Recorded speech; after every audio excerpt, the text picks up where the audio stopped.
on my tongue, iron in my lungs, blood on the snow, name on their shields, night in my veins, storm in my ears, wolves trace our steps, God's count our kill. You are waiting for Valhalla, I can hear it in your roar. Every scar a burning banner, every heartbeat keeps the door. You are waiting for Valhalla as the crows begin to call. If I fall in thunder. You are waiting for Valhalla.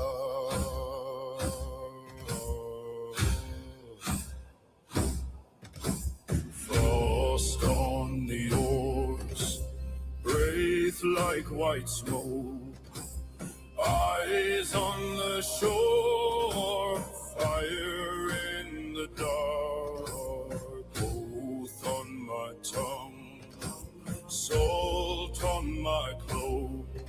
If this is the end, let it leave a mark. You are waiting for Valhalla, I can hear it in your roar.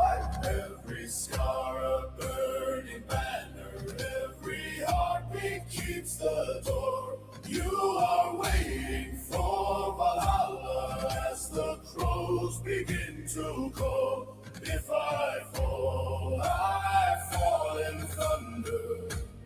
You are waiting for Valhalla. If I do not see the morning, carry my name in your mouth. Raise up the horn, pour the glory, let my children hear the shout. Hey!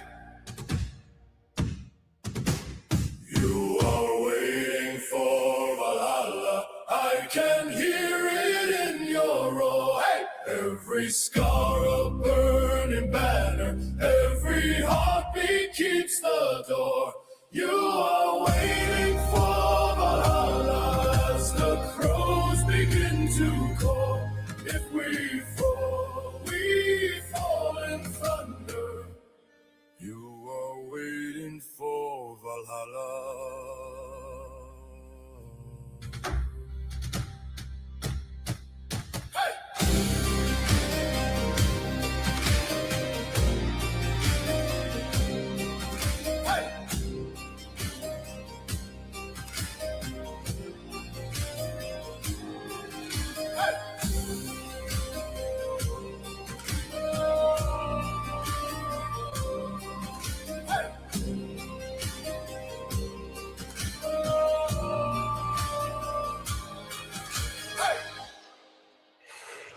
Welcome. Happy Tuesday, everyone.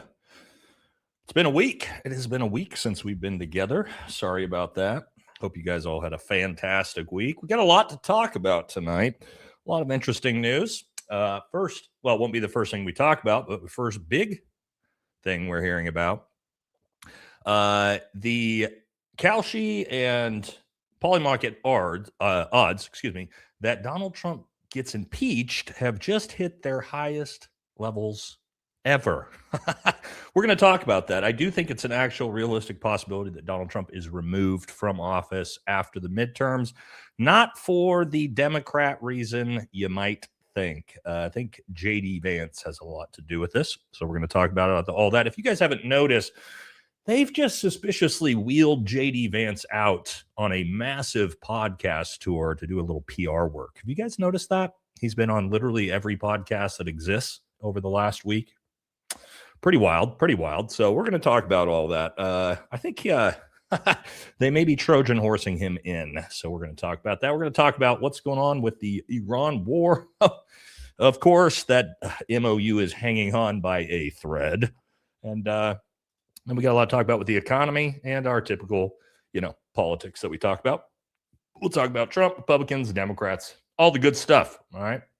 Now, where's everybody tuning in for? We'll let everybody flow in here. Or it looks like we already got quite a few people rolling in tonight. Where are we all tuning in from? Also, how's the weather where you guys are? Weather has been gorgeous. Gorgeous here in Oregon. It's rough on the allergies, but man, cannot beat Oregon weather in the summer. Whew, beautiful. Beautiful. Tacoma, used to live there for a long time. Almost 10 years. Well, Tacoma area, Tacoma proper, I guess you could say. Hell yeah. Texas, Quebec, Poland. All right. Medford, Oregon. Yeah, the real, that's real good Oregon weather down there right now, huh? Yeah, I go down to Medford fairly frequently. I've shot a few USPSA pistol competitions down there. Good fun stuff. Now, I forgot to pull up one of the videos we're going to need for later. It's all right. I'll find it once we get to it. Okay. JD Delay super chatted already. What is going on here? We got two. It says, check out World Cup reactions about a wheel. Don't worry. I've got the chants and everything that the World Cup has been saying about our president. So don't worry that we have that coming up in the show. JD says, after JD lost 25 pounds, he looks JD talking about JD Vance, of course, lost 25 pounds. He is looks maxing to be the teal puppet president. Yes, he is. And honestly, guys, I got to tell you, my theory that I'm going to propose to you as my theory is actually not JD Vance, but JD Delay's theory. He's the one that sort of shot this to me first, like 4 months ago, probably. So we've expanded on it together, but yeah, it's going to be his actual theory that he came up with, but I think it's starting to look pretty realistic. All right. So I think we're about ready to kick this thing off, huh? Let's get this thing started. All right. First thing we're going to talk about, if you haven't watched my video I put out earlier, Tucker Carlson leaving the Republican Party. Tucker Carlson leaving the Republican Party. He's been flirting with it for quite a while. He started first criticizing MAGA, then he started criticizing Trump, and now he has straight up said that he is done with the Republican Party. So we're going to take a look at that, see how we feel about that. And then we'll jump into the Iran war negotiations. If you guys didn't see this, they didn't go well. We'll just say that. All right, but we'll get to it. Let's first kick this off talking about Tucker Carlson legitimately leaving the Republican Party. All right, here we go. I believe this came out a couple days ago, if not yesterday, maybe, I believe. All right, let's check it out. I would not support the Republican Party. There's no chance I would support the Republican Party. I'm not going to support the Democratic Party. I don't know what I'm going to do. But at this point, how could I or any American voter support a political party that's not loyal to the United States, that puts the interests of a foreign country above those of its own citizens? That's it's not possible to vote for people like that, and I'm not going to. And I think I voted Republican my entire life. I worked at Fox News, CNN, right, MSNBC. I've been a consistent defender for 35 years of the Republican Party. I mean, very consistent defender.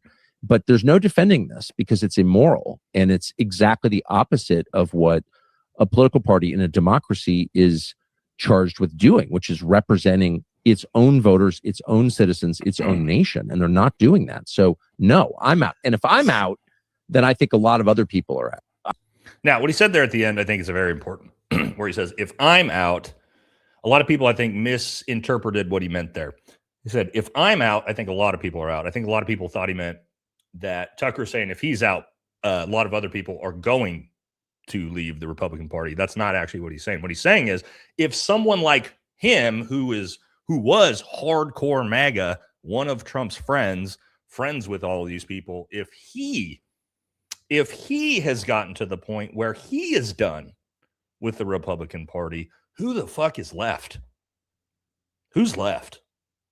I mean, we know who's left, right? Ben Shapiro, Lindsey Graham, Ted Cruz, Randy Fine, Michael Knowles, Matt Walsh, Officer Tatum, right? We know they're left, but of the American people, I'm not sure who's left. I mean, are we strictly just Zionists and Fox News boomers? Is that it? Is that the entire coalition at this point? That's what That's what it's looking like. Now, what's interesting is the coalition is losing the Zionists. The Zionists have also, yeah, somebody said, Ben Shapiro, friend of the show, absolutely. The Zionists also are turning on MAGA and also turning on Trump. So I'm not even sure what is left here. It's honestly an abject just disaster for the Republican Party right now. I have no idea how they expect to win anything in 2026, other than the fact that, oh my God, the Democrats have nobody either. It's wild how this is going to be the easiest midterms, and 2028 should be the easiest election in history for Democrats. And I'm not sure they're even going to do that well. Because it just there are some very good Democrats. There's not that many good Republicans. Thomas Massey, but there are some good Democrats, but not in the leadership positions. The leadership positions of the Democrat Party are still completely controlled by Chuck Schumer, Cory Booker, Hakeem Jeffries, and we know they're just blue MAGA, right? That's just the uniparty at that point. So yeah, Rokon is a good one. Graham Plattner is a good one. Again, they do have some good ones, right? I'm looking at the presidential candidates at the moment. That's kind of what I'm talking about here. Democrats have some very good local politicians, or not local necessarily, but nationwide politicians for Congress and things like that. But both sides of the aisle, Republicans and Democrats, are struggling to find anybody that looks like a valid candidate other than Thomas Massey at this point. Now, Tucker was just on Alex Jones' show today and also had some pretty wild. Let's see, do I have this pulled up? Oh, here we go. Some pretty wild statements regarding our greatest ally as well. Let's check this out. I think Israel's a threat. Oh, that started strong. We'll restart that. Sorry.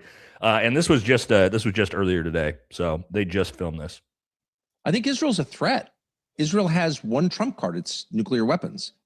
And you don't want to put Israel in a position where they feel they have no choice but to use those weapons. I think Israel's always been a lot closer to using nukes than any other country. I mean, this is like wild because we're just not allowed to say the things that he's saying right now.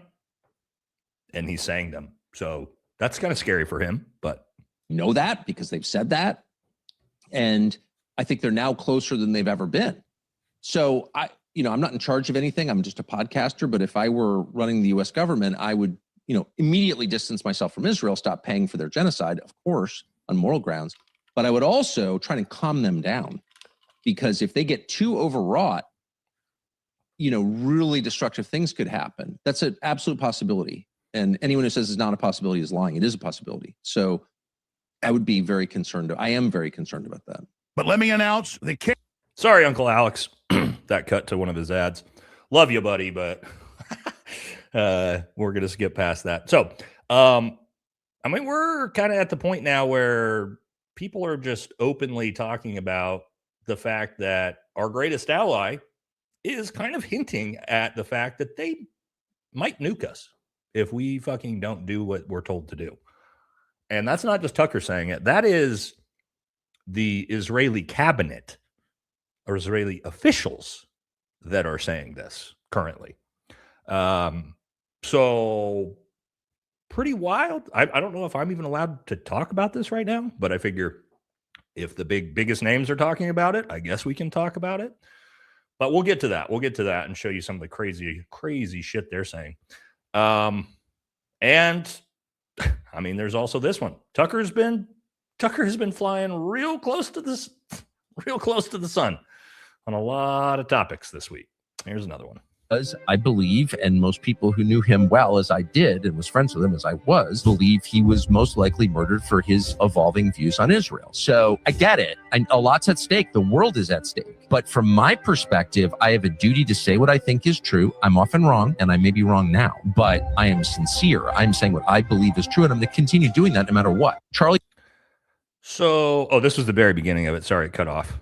I cut the beginning of it off just so you guys can hear what he was saying beforehand. Kirk was murdered. He was not murdered for his opinions on transgenderism, obviously. He was, I believe, and most people who knew him well as I did and was friends with him as I was, believe he was most likely murdered for his evolving views on Israel. So, we're not allowed to say that. We obviously all have alluded to that for the last 9 months, right? We're not allowed to actually say that. We probably should have started out with flags. Let's do that real quick, guys. I didn't realize how sketchy up front the show would be tonight. I should have known that as I planned the show. So, yeah, I just want to do a little disclaimer here and let everybody know that, of course, we're not saying anything bad about Israel. We love Israel. Israel is the greatest nation on the planet. We support them till our dying days. We are essentially Mark Levine, Ben Shapiro. We love our greatest ally. All right. So get those flags up in the chat. Just really, really forcing this one home. How much we love, our greatest ally, the state of Israel. Fantastic stuff. Okay. Anyway, let's get back to the show. Because again, I didn't realize how crazy this one was up front. But yes, that's the reality. Is Tucker is saying all the things that we all want to say, but we don't have platforms big enough to say without getting nuked from orbit, which is important, regardless of what you feel about Tucker. I know a lot of people don't like Tucker. A lot of people think Tucker is a grifter. You're free to believe that. I don't tell anybody what to think about anybody else, right? You guys are free to make your own decisions and opinions on people, but the things you're saying are important. They're important, and people like Tucker Carlson, Candace Owens, specifically, really those two, talking about these things are incredibly important because it pushes the Overton window wide open for the rest of us to be able to actually talk about this without just getting immediately banned, right? So that's again, you can, if you want to think that they're, I don't know, part of the plan or whatever, sure, that's fine. But at least we do have some of the really big channels that are out there allowing all of us to talk about some of this stuff, right? So that's pretty important. Now, this is Marjorie Taylor Greene weighing in on this, and I think she's right here. She says, Tucker is not the only person who is done supporting the Republican Party. There are a lot of us that are absolutely fed up and will not support a party that betrays its voters and country, aka the Thomas Massie election. That does not mean we're turning to Democrats either, but we are done with the America Last Republican Party. Now, I want to do a poll because the reality is we do have a diverse audience on the show, but at the end of the day, based off analytics, the majority of our viewers are conservative independents, conservative libertarians, conservative leaning, used to be Republicans, may still be Republicans. So what I want to ask is, and this really goes to the conservatives in the audience. Sorry to all our left-leaning viewers, but we just want to get an idea of where we're sitting here. So will you vote? And actually, Democrats, you can weigh on this because you're voting too. Obviously, you're going to vote no, but will you vote Republican in 2026/2028? Republican, right? The Republican ticket. Let's see what you guys think. I always like to get it's great. We got enough people in the community here that we can get a pretty good sense of where people are at, especially conservatives, right? Because again, then the end of the day, our audience is about 60 to 70% conservatives or conservative leaning. So it'll be interesting to see what you guys think about that. You guys know my opinion. 0% chance. After the Thomas Massie race, I refuse to vote for any Republican, pretty much outside of very specific Republicans. A Marjorie Taylor Greene, Tucker Carlson, Thomas Massie, James Fishback. Right. They're not the greatest. That doesn't mean they're all the greatest choices in the world, but those are candidates that I'm like, okay, these are potential Republicans, although I don't know if any of them actually consider themselves Republicans anymore, that I'd still be willing to support, right? Very few. But as for Republicans, nah, dog, I'm out. I'm fully out. For what they did to Thomas Massie, right? That was the That was the game changer for me. Like the no, I don't care. I don't care. Like scorched earth, make them pay. If you think you can just come in and just buy elections, a foreign government can just come in and buy Republican elections, and we're supposed to just support the Republican Party after that, pound sand, dude. No chance. Okay, we're not going to spend too long on the Tucker story, just because, again, I've got a full video on it. If you're interested in that, watch it after the live stream. Let's get into the negotiations. I don't know if you guys saw this, but oh, wow, these were hilarious. Of course, who did we send? And this is going to be important to understand as we sort of unpack the Trump being impeached. We're going to get to that, I promise. We're going to build to it because what's going on with J.D. Vance and the Iran war is all very important into understanding what they might do here. Of course, we sent J.D. Vance. J.D. Vance is the lead negotiator. He is the architect for the peace deal with him. And of course, who? Steve Witkoff and Jared Kushner. As you can see, yes, I don't know how these two who are not government officials are still showing up to literal war-ending negotiations when they do not even fucking work for the government. Why are you here? This doesn't make sense. Anyway, here's J.D. Vance. Now, if you guys didn't see, of course, there was the in-person peace negotiations a couple days ago. They didn't go well. If you didn't see this, yes, Iran's delegation walked out of the Switzerland talks, citing Trump's threats as a breach of the June 18th Memorandum of Understanding, which prohibits threats or use of force. And I mean, they literally, guys, got up and walked out of the negotiations right in front of the American delegates.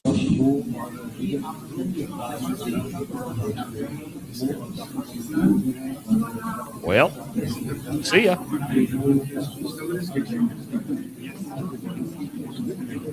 So that's that's not good. And then they had this to say. They said, don't think that if their threats had any effect, he's talking about the United States, they would not have reached today's state of desperation. So Iran at the negotiations is calling the United States desperate. So that's embarrassing on the world stage for us. And they say, we do not take American threats into account. Iran's chief negotiator, Mohammad Bagher Ghalibaf. Okay. Now, and I'm going to show you the Pakistani prime minister just looking real confused when the Iranians got up and walked out. بحسب السلطات السويسرية هي ستقتصر على اليوم فقط، ولكن سيكون هناك لجان تقنية وفنية بحسب ما أعلنته قطر ستتابع كل الجوانب الأخرى. هذه الجولة. Just looking a little nervous, huh? Just things are falling apart at the seams. Then Donald Trump decided that this would be a smart thing to say. All right, so it says, just in, Iranian delegation will not continue official meetings with the U.S. until President Trump apologizes for his latest threats. This is how hard Iran is basically, I don't know how to say, bending us over, that they are now just fucking with us and saying things like Donald Trump has to apologize now to Iran for them to continue talks. And then, Donald Trump had said this: Iran must immediately stop their highly paid proxies in Lebanon from causing trouble. I don't think it's Lebanon that's causing the trouble inside of Lebanon. We'll talk about that in a second. If they don't, we'll hit Iran very hard again, just like we did last week, only harder. President Donald J. Trump. And Iran got up, walked out, and said, go fuck yourself. So, yeah. Things are not going well, it turns out. The MOU, the Memorandum of Understanding, guys, is not a peace deal. It is a 60-day, let's see if we can figure out how to come to a peace deal. So it is extremely, extremely fragile. We also know that the first clause in the MOU is Israel must leave Lebanon and stop attacking them, which they have not stopped doing since, there's no sense. They just literally haven't stopped. And we all saw the back and forth last week of Donald Trump becoming a tough guy, JD Vance becoming a tough guy, standing up to our greatest ally. Kind of starting to look like, well, that was all theatrical bullshit. JD Vance is still kind of trying to hold that. But yeah, at the moment, things are not looking good. They are not looking good. Strait of Hormuz is back to being closed after it was open for like a day. And we're going to get to the economy section about why that is so bad. Because Donald Trump came out and literally admitted, why you would do this, I have no idea as a world leader, at the G7 summit. What we knew here on the channel, and we've talked about, and that was that we only have about 2 weeks of strategic oil reserves left in this country. For those of you who don't know, all right, we actually do stockpile oil, the government does, in case of times of emergency. Well, if you didn't know this, Donald Trump's administration didn't stock up the oil reserves before we started the war.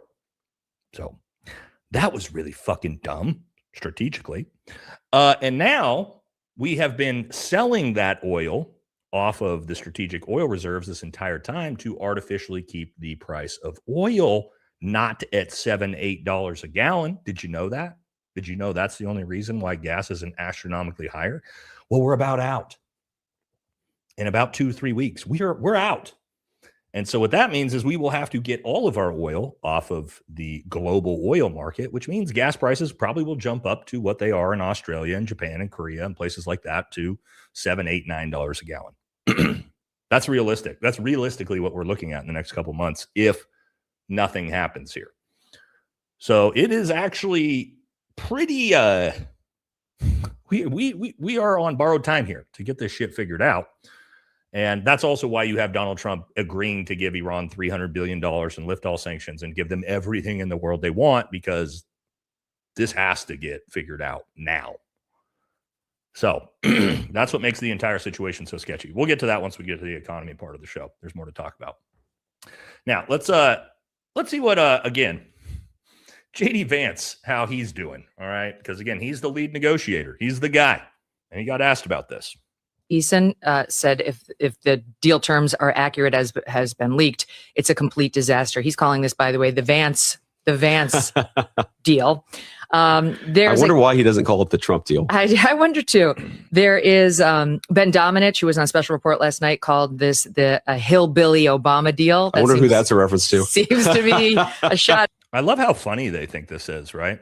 This is a huge misstep by politicians. They do this all the time. JD Vance sits here and laughs how funny it is that this is a horrible deal, that the United States lost a war, that, again, everything in this is a complete capitulation to Iran. You can't sit there and laugh about this.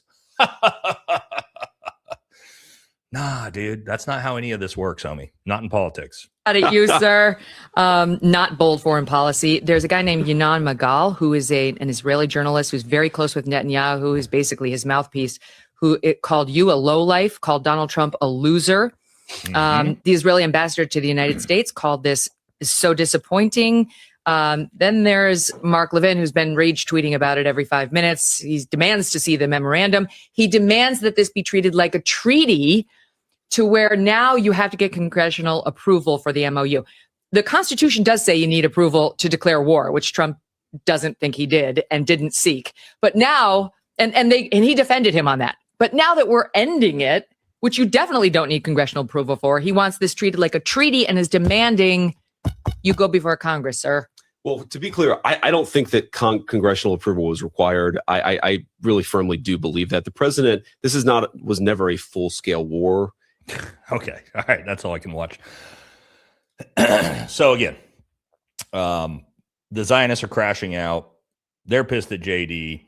JD is going to LARP and pretend like he's America first. We're going to get into that. I got a whole section on that. It's going to be important when we get into the impeachment part of the show. But again, just no accountability. It's all, super. They all think it's super funny, I guess. None of America thinks it's funny. The world doesn't think it's funny. But it is what it is. All right. Now let's get some other takes. Let's see how MAGA's feeling, right? How's MAGA feeling about this deal? Now, it's a really tough situation for Trump. Really tough situation, because what you have in MAGA is what they need to be able to do. I'll get to that in a second. What Trump needs to be able to do is to sell this as a victory, right? America won. We won. Well, and the MAGA supporters will lap it up and believe anything that he says. Yay, we did it. The problem is the Zionists are fucking furious. And so the Zionists are all over Fox News and all the conservative channels, and they're talking about how it's the worst deal on the face of the planet, the biggest foreign policy disaster that's ever happened. So this is a huge problem for Trump, is now his own base. He can't convince his own base this is a good thing. That's a big, big problem. All right. So let's actually take a look at what MAGA, hardcore MAGA, and the Zionists are saying. So here you go. You got the former Vice President Pence on Iran says we should unleash our armed forces and finish the job. Okay, yeah. What does that even mean? Then, oh my gosh, you've got Marion Adelson. Ooh, trouble in paradise. Yes, Marion Adelson owned, Israeli media outlet says Trump has failed and betrayed our greatest ally. Yes, this was an article in the one of the main papers there. And they said here, you could have been the greatest president of all, but you failed, Mr. President. You have gravely harmed the human interests of the enlightened world. Wow. And you may be remembered forever as the president who brought about America's humiliation. You betrayed us, the Israelis, and in a single moment, the contempt you once faced suddenly seems so justified and logical. So there you go. It's really, really hard to convince the MAGA base that this is a win when their own outlets are saying stuff like this. Here's another one that they're talking about. We now have our greatest ally news channel saying that the Iranians used mind waves to influence Trump into signing the deal. Watch this. You guys probably can't read it. Anyway, we won't watch it then if it's too small to see. But what he says there is that they were using electromagnetic wave devices to force Donald Trump to sign the peace deal. I don't think they needed that. Anyway, here's some more of the Zionists, on the conservative channels. It's total capitulation. Everybody knows it. Every Republican defending this knows that if a Democrat had signed a document like this, they would be out there blasting them to kingdom come. President Trump had one job, and it was not to sign a deal that could credibly be said to be the equivalent of the JCPOA. And now he has signed a memorandum of understanding that is very clearly and obviously worse than the JCPOA. It has nothing in there about verification. It states, Katie, that they will not charge tolls on the Strait of Hormuz for 60 days, meaning it has occurred to the Iranian regime now for the first time that they can get away with doing that because we just showed them that they can bring the greatest superpower to ever exist on planet Earth to its knees. Okay, so, wow. Wow. MAGA is not happy. Now, isn't this interesting? Because what have we heard from all of the MAGA right there? We've heard that this is the worst deal ever made, complete capitulation. Donald Trump has utterly surrendered and been embarrassed on the world stage. However, don't worry, you also have you also got the diehard MAGA that are going to tell you this. We whipped Iran. Their nuke program is dead. The Ayatollah is dead. We basically did it with 12 casualties, God bless them, and no ground troops. And now the United States is the world's leading exporter of energy. And we did it in 3 months. You look at that and you tell any Democrat president over the last 47 years, would you take those results? All of them would say yes. Not true. You know why Obama wouldn't take those results? Because Obama got those results better than those results under the JCPOA with 0 dead Americans and 0 war. Whether you like Democrats or not, whether you like Obama or not, this MOU is substantially worse than the JCPOA. But you got that, right? You got Fox News still trying to say this is the greatest victory ever seen. Nobody knows how or why. But again, it's really hard. It's really hard for Jesse Waters to, push that propaganda bullshit when everybody else on Fox News, all the Zionists, won't let them push that narrative. And it's actually wild to watch. It's wild the fact Donald Trump has made everyone hate him. It's almost impossible politically to do this because there's always going to be a certain amount of people on one side that are going to defend you no matter what. He has somehow pissed off and forced all of the actual conservatives out of the party. Democrats hate him. Independents, he's got like a 17% approval rating with independents. Independents hate him. The world hates him. All of our allies hate him. Our enemies hate him. Well, maybe not Iran. I think Iran's the only country that probably likes him right now. How do you do that? How do you pull that off? It's almost impossible to get everyone on every side of the aisle to hate you as a leader. But he did it. It's actually pretty impressive. Wow. Okay.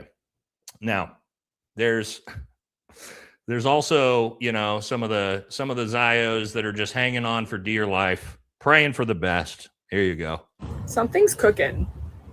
Every single military person I've been on TV with is incredibly optimistic that there will be regime change in Iran and very soon. Now, the problem is every single military person she's been on TV with has been on Fox News, and they're all fucking retarded. So no one anywhere actually believes there's going to be regime change. The Zios they're hanging in there for it, right? Like they're hanging on for dear life. Don't worry. Regime change is coming. Raza Pahlavi, he's coming to save you. Probably not, right? All right, let's watch final one. This is just actually a really good clip. Let's watch Fuentes cook a little bit here, talking about Iran. Anantu 92 cent $20. Nick, I'm Shia and Ilya. I'd lay my life on the line for you. Thank you, brother. I love the Shiites. The Shiites are the real Muslims. Shiites are the real Muslims. Never forget who fought for the Palestinians. Never forget who fought Israel for the whole world, for all Goyim. It was Iran. It was the Shiites. Supreme Leader, if you can hear me, thank you. Supreme Leader, if you can hear me, thank you. Thank you for taking on Israel for all the Goyim when no one else would. From a grateful planet, thank you, Supreme Leader Khamenei. From a grateful world, thank you for standing up to Israel on behalf of all Goyim. Those Sunni dogs would never. Okay. Now, if you don't know anything about Islam, right, obviously Shia and Sunni are not the same. Iran is Shia, and he's got a point. He does have a point. He's not wrong. And not only that, this is also one of those other things that when we talk about Iran being the greatest, what is it? What Iran's their greatest enemy? Is that what everybody says? Well, I don't know how, because you can't name a single Shia Islamic terrorist attack that's ever happened on U.S. soil, or name a single American that's been killed on U.S. soil by Iran or Iranian proxies even. Now, you can point to places that people like me, invaded, and we were killed there, because, yeah, that's how it works, sadly. When you invade people's countries, sometimes you can get killed there, right? But as for the United States, he's not wrong. There was one country that has led the sort of standing up to our greatest ally. It's not us. It's not America. Sure as shit is not America. Not yet. Starting. But anyway, just a funny clip, right? Funny clip. Now, we'll hit some super chats first. Oh, no, hold on. Oh, did I move this section? Did I move this section to the front? Hold on. Sorry, guys. I'm just looking at what the hell I did. All right. I guess we're talking about Donald Trump before we talk about the economy tonight. Just realized that's the way I have it set up. No big deal. We'll start it off with a meme before we take some super chats. All right. So we're going to get into old Donnie T. Here's one of my favorite memes from the week. Here's Donald Trump at the beginning of the war, kissing the wall. And then here's Ayatollah Trump at the end of the war. So, again, just a funny meme to kick this one off. Let's hit some super chats before we jump into what we're going to talk about next. All right. What are you guys talking about? I don't want to fall too far behind. That way I can still try to keep up with the topic at hand, right? Great weather day from Perth, Western Australia. Hell yeah. I love Australia, brother. Love Australia. And you know, I was telling my wife this last night. I showed my wife the clips we're going to look at. And I'm like, you guys hear me talk about it all the time on the show. Australia is our greatest ally. They're my favorite country, my favorite partners. I worked with them personally, and they're just the best. And when we get to the chants that they have been doing about Donald Trump at the World Cup, you guys will understand. Australia is just based, and they're the best. All right. Ty, what's up, brother? Says, hope everyone is doing well. Thanks, Mon and Nate, for what you all do in the community that's been created. Much love you all. Yes, and thank you all to all of you out there that are with us. Kenneth, what's up, brother? I haven't been on Patreon in a while. Hope a document I sent help. Also, do you do CCW courses? I need to get my family license in Oregon. Currently living in Medford. Okay, so great thing, Kenneth. I got better for you. So two of my buddies that I partnered instructors that I've worked with before, great dudes, run a firearms training company in Medford. And I can get you hooked up directly with them and get you all set up. That way you don't got to worry about driving all the way up here. Great dudes. With Mantis is their company name. So let me know. It'd be a lot easier for you to do that than try to drive 4 hours. And I come down there to Medford sometimes too, but hit me up on Patreon and I'll get you connected with them for you and the family. Okay. Trump equals, yeah. Well, I don't think so because I think it's all theater, but he's saying a lot of sketchy stuff. MAGA sucks ass. Yes. Yes, they do. I'm worried that they let Iran get a nuke and they'll false flag us. Iran has obviously they're going to say that. Yeah, Iran has no ability to drop a nuke on us to begin with anyway, but they could probably try to say that. Wouldn't be shocked. All the chat shows seem surprised that no one wanted to shake hands with VP Booger. Yeah, no, Dragon. All right, Oliveria. Dobler. That's a great looking dog, by the way. Talking about the MOU, I live in Switzerland. Okay. About 20 miles from where the negotiations took place. We didn't have a lot of noise around that except what a joke, helicopters flying over our heads. That's it. That's all they had for the MOU there in Switzerland. That's kind of wild. All right. A couple more. We'll jump back into the show. Frank says, I don't know how many off-ramps MAGA needs. I know, bro. But it's time for them to get with the program. How can you cuck for a party when the party itself is cucking for a foreign nation? I don't know, homie. I don't know. I've been off that ship for a long time now. So I was never on the MAGA ship anyway. But as for, even as a Republican, yeah, it's been a long time. Don't know. It seems like you'd had plenty. Oh, here we go. And there's my favorite president, though. Well, JFK says, our greatest ally leaked out in the Wake Up America Lego rap that Grace Ally has plans to attack us. And spoiler alert, the background has a screen that said 2028. I know it's a song, but they might know more than this. There's been some really good Lego drops recently. I just can't show them on YouTube because YouTube started banning them. All right, two more. Israel's the greatest state in the United States. Pretty much is. They can say that, but you can't. They're the insiders. I know. All right. Let's jump into it. Let's get on to what is Donald Trump up to? Well, posting shit like this from the official White House page. Yep.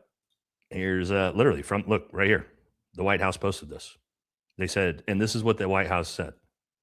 We really saved America before GTA 6 with Donald Trump. Making America great. So what's the comment section have to say on the official White House page? That's always a good indicator. How we doing? All right, top comment with 10,000 likes.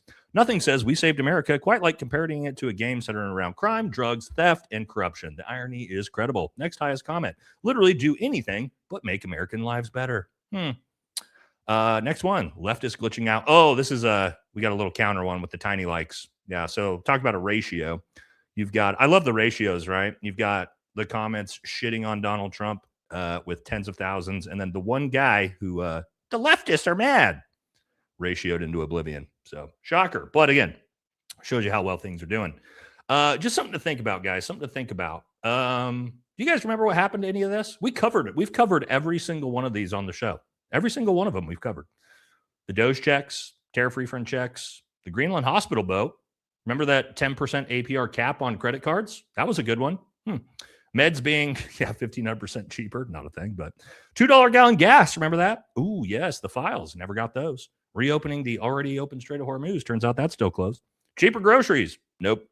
Ending the Ukraine war in 24 hours. Nope. And the privately funded ballroom, we're now finding out that the entire thing will be paid for by taxpayers and will cost about $600 million. So, yeah. You guys remember all that? You remember all those? Have you received your Doge checks? Did you guys get your tariff refunds? They're in the mail. I think they're still in the mail, guys. Don't worry. They're coming.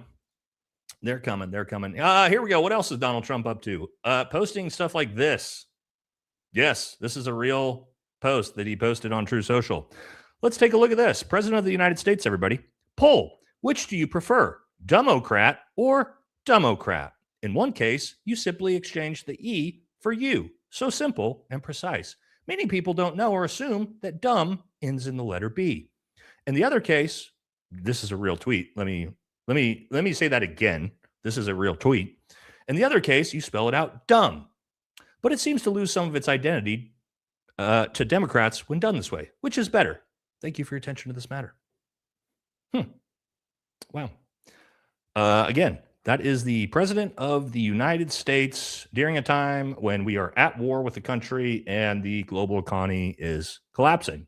And this is what he is posting on True Social. Now, what's the other big controversy right now that Donald Trump has on his plate? I just don't know. How do you fail this? How do you F this one up? We'll try not to curse so much, guys.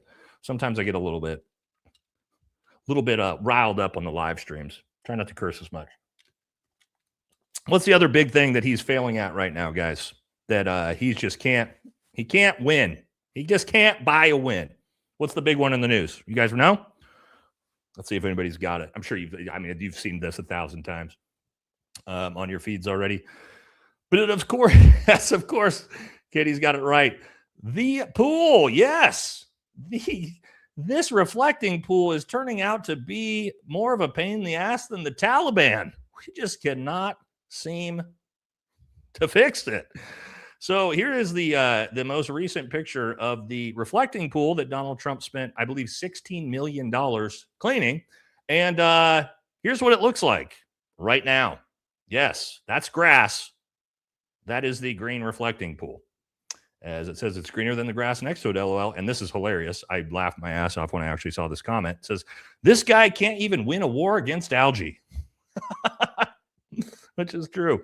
Now, here's the reflecting pool. What they did, guys, they couldn't figure out how to get the algae out of the pool. So they thought it would be a good idea to just dump gallons and gallons and gallons of, I believe, what was it, hydrochloric acid in it. And by dumping all of that hydrochloric acid in it, it stripped all the paint off the bottom of the pool. And so now it is an absolute clusterfuck of just algae and disgusting paint that is just... American flag blue paint, it's peeling away. I'm here at the Lincoln Memorial Reflecting Pool, and some astounding developments regarding this project, which the president himself has taken such a great interest in. You remember $14 million was spent to... Look how green it is. This is after they spent $15 million to clean it. Drain this whole thing and to paint the bottom American flag blue was the color, he said, to make it reflect more magnificently. As you can see, it's all green now. They know that. They're trying to kill the algae. But as they're doing that, something else has happened. Check this out. That American flag blue paint, it's peeling away.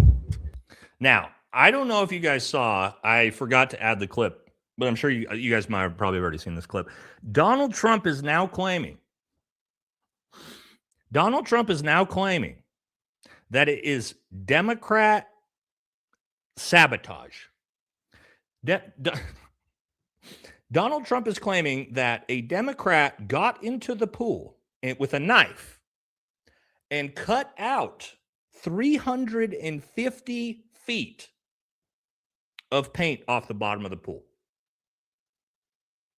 I wish I would have remembered to add the clip. I believe he said it today. He is claiming, let me repeat that. Donald Trump is claiming that a Democrat sabotager got in the pool with a knife and cut out 350 feet of paint. And that is why that it was that it was vandalism. He's claiming it's vandalism, which is pretty hilarious considering the fact that the National Guard is there watching it. If you watch all the clips, you can't even get near the pool because the police and the National Guard are there. I would love to see this magician who snuck into that pool and somehow was underwater, scraping all that off with a knife, and nobody saw him. 350 feet of it. Incredible stuff. Here we go. My bad. I have it right here. So Donald Trump said the United States Park Police have arrested multiple individuals for vandalizing, and I'll tell you what they arrested them for here in a second, for vandalizing our nation's magnificent, reflecting pool. Who would do such a thing? These are very serious crimes having to do with the destruction of national monuments. Years in jail. Work will begin immediately on its repair. Now, the people they arrested, we found out, the people they arrested were people who were taking slabs of the paint out so that they could take them home as probably a souvenir. And so they arrested people who just took some of the shit that was floating out of the pool. That's what they were arresting people for. And there's clips of that on the internet.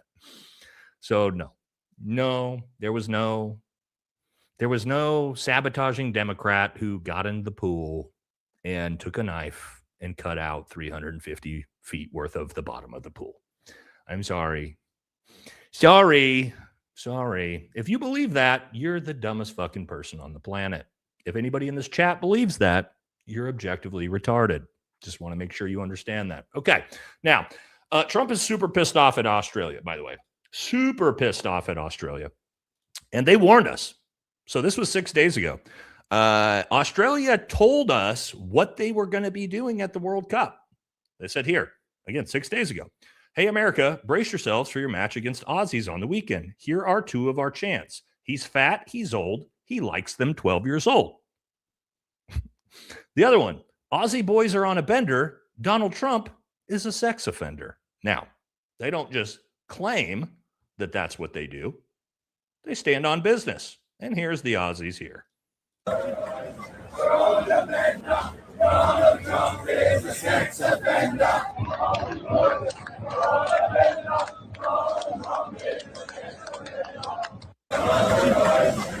Yeah, so they know shit.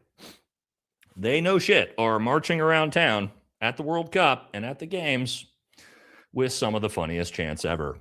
And MAGA is very upset about this, how disrespectful the Aussies are. How could they? No, the Aussies are just the best.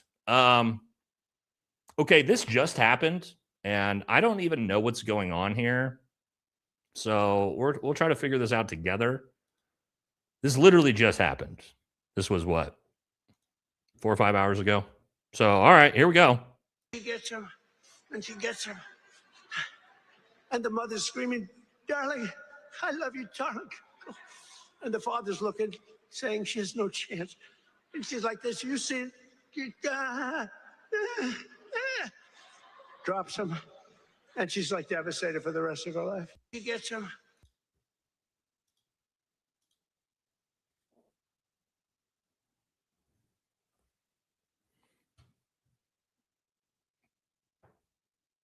So, what was that? I don't know. I have no idea what that was, but that was him literally today at a press conference. I'm not sure what the context to that could be that would make that normal in any I think what he's talking about is women powerlifters. I think that's what he's talking about is women powerlifters, and that he was watching a woman that couldn't like press it over her head. I've seen him talk about that before, which again, I don't know why Donald Trump would be talking shit about anybody that's lifting weights. Pretty much every female powerlifter on the planet could outlift Donald Trump. I don't think the guy could probably overhead press more than 30 pounds. So anyway, just kind of bizarre. Just bizarre. What else? You know, just the dude loves to embarrass us, right? Like that's his thing is how does he embarrass us next? Well, here you go. Here's the next one. So Donald Trump was putting on the Medal of Honor recently. And let's watch this.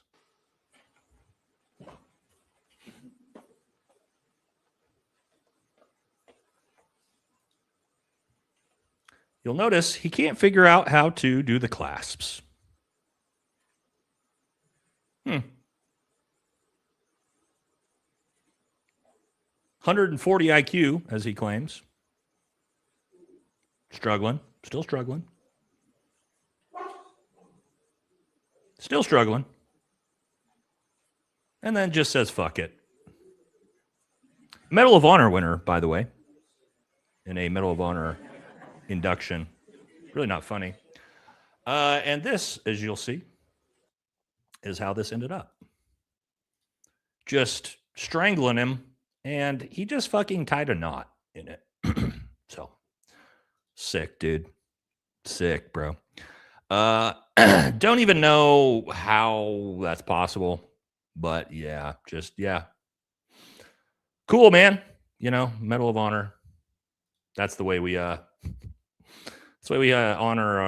our veterans. Anyway, pretty bizarre. So we also have this going on coming up. Don't know if you guys are going to attend, but if you're not doing anything and you're in the Washington, D.C. area, on July 4th at the Lincoln Memorial and Washington Monument in beautiful and safe Washington, D.C., even though the White House was just shot at multiple times in the last 2 weeks, we were going to host the most spectacular Trump rally of all.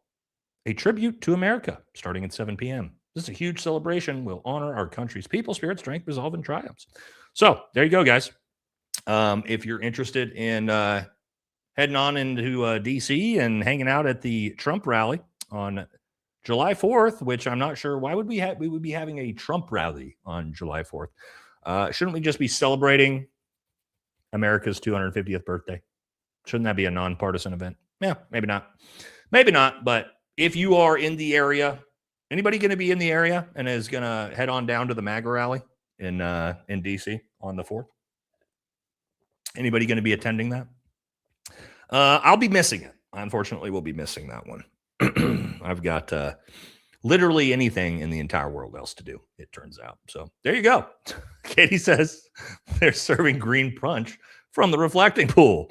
Hell yeah. Hell yeah. It's going to be, so I'm going to be sick that day. Can't wait to miss that one, huh, guys? Yeah, Mossad will definitely be attending. Yeah, you'll miss me. Yeah. All right. And why? Somebody said, why is he having rallies? I don't know. But he is. Okay. Now we are going to get to the economy. Let's hit a couple super chats before we jump into the economy here. Joe says, vote Republican, vote Democrat. I'm a lifelong independent. A third option of something like put forth your best candidate and I will choose. Guys, I started thinking about this today. I don't think there should be any political parties. I think everybody should just be an independent. It would get rid of lobbying. It would get rid of PACs. It would just get rid of all that bullshit. But that'll never happen because the two-party system is designed specifically to keep the uniparty in power. So, of course, it's by design, but it seems like it would just be a lot better if we just didn't have political parties at all. And you couldn't, and here's what I mean by that. Politicians don't run as a Republican or as a Democrat. You just run as who you are. I am this person, and I'm running for Oregon senator. There's no party. And two people run, and whoever gets the most votes in the primaries, the top two people go on to the general. And that's what the election is. Seems like it would solve a lot of problems. But again, it'll never happen. But anyway, I agree with you on that, Joe. SRP Valkyrie says, do those two non-government officials at the negotiating tables violate the Logan Act? I'm not sure. Well, probably. I'd have to look at it deeper, but nothing like this has ever been done. We have never seen an administration just have random, at this point, you just say random family members who aren't government employees, who have no elected or unelected position, that are just negotiating foreign policy on behalf of the United States as a civilian. It's never been done. Probably, I can't imagine there's ever been a time in America where it's ever happened. So again, that's one of the things with Trump is like he does this crazy, unprecedented shit that no one would do. And so a lot of times you're like, can he do this? Most of the time it's no, but he does it anyway. Right. But yeah, there's a lot of things like that little things where you never think of.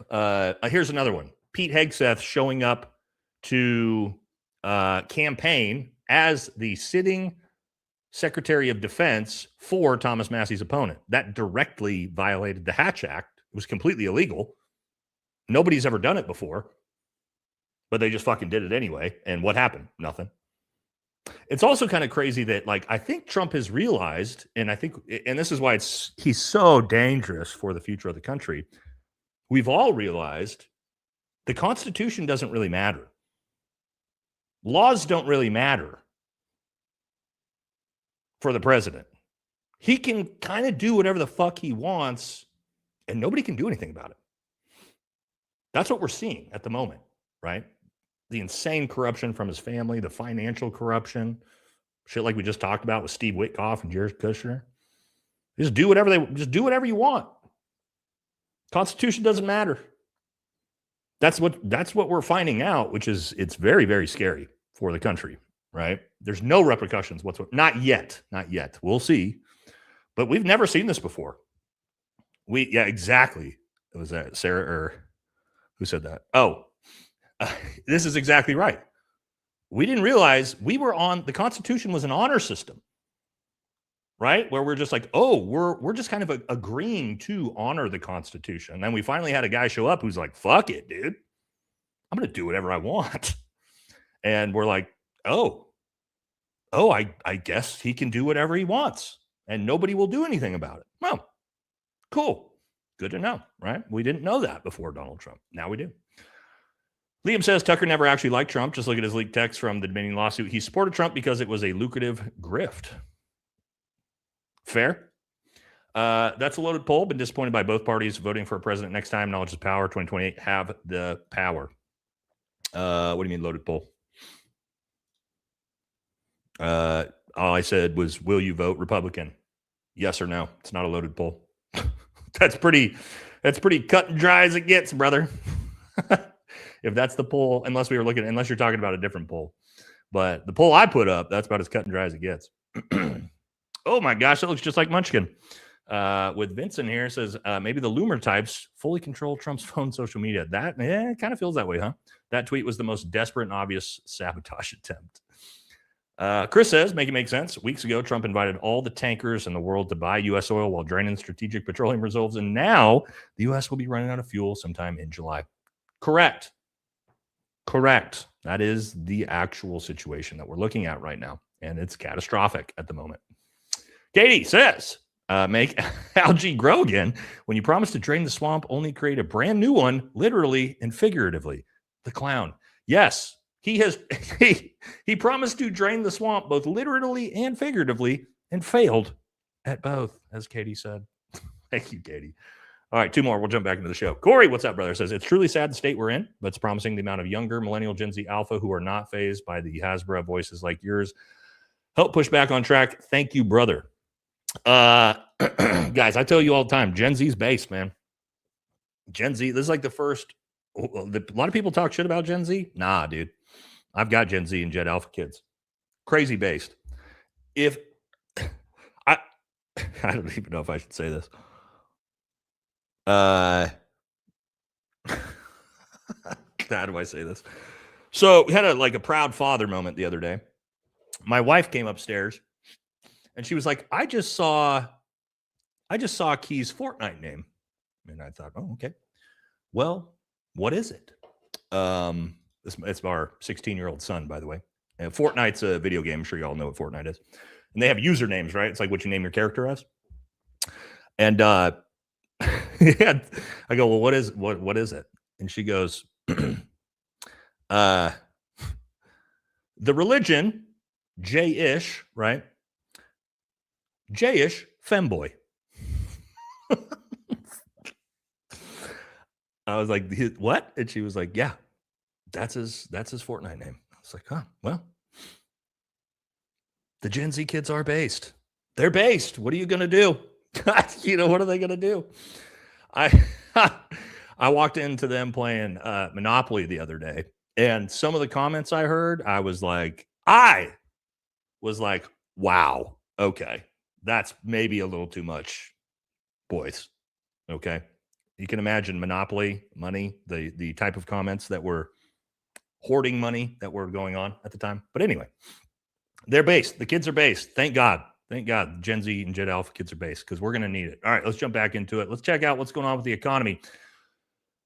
How do you guys, let's pull this real quick. All right, let's pull this. It's going to be important because how you guys feel about the economy and how Donald Trump says the economy is going may not be what you think.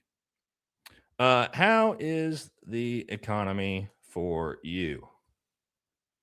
Let's go effed.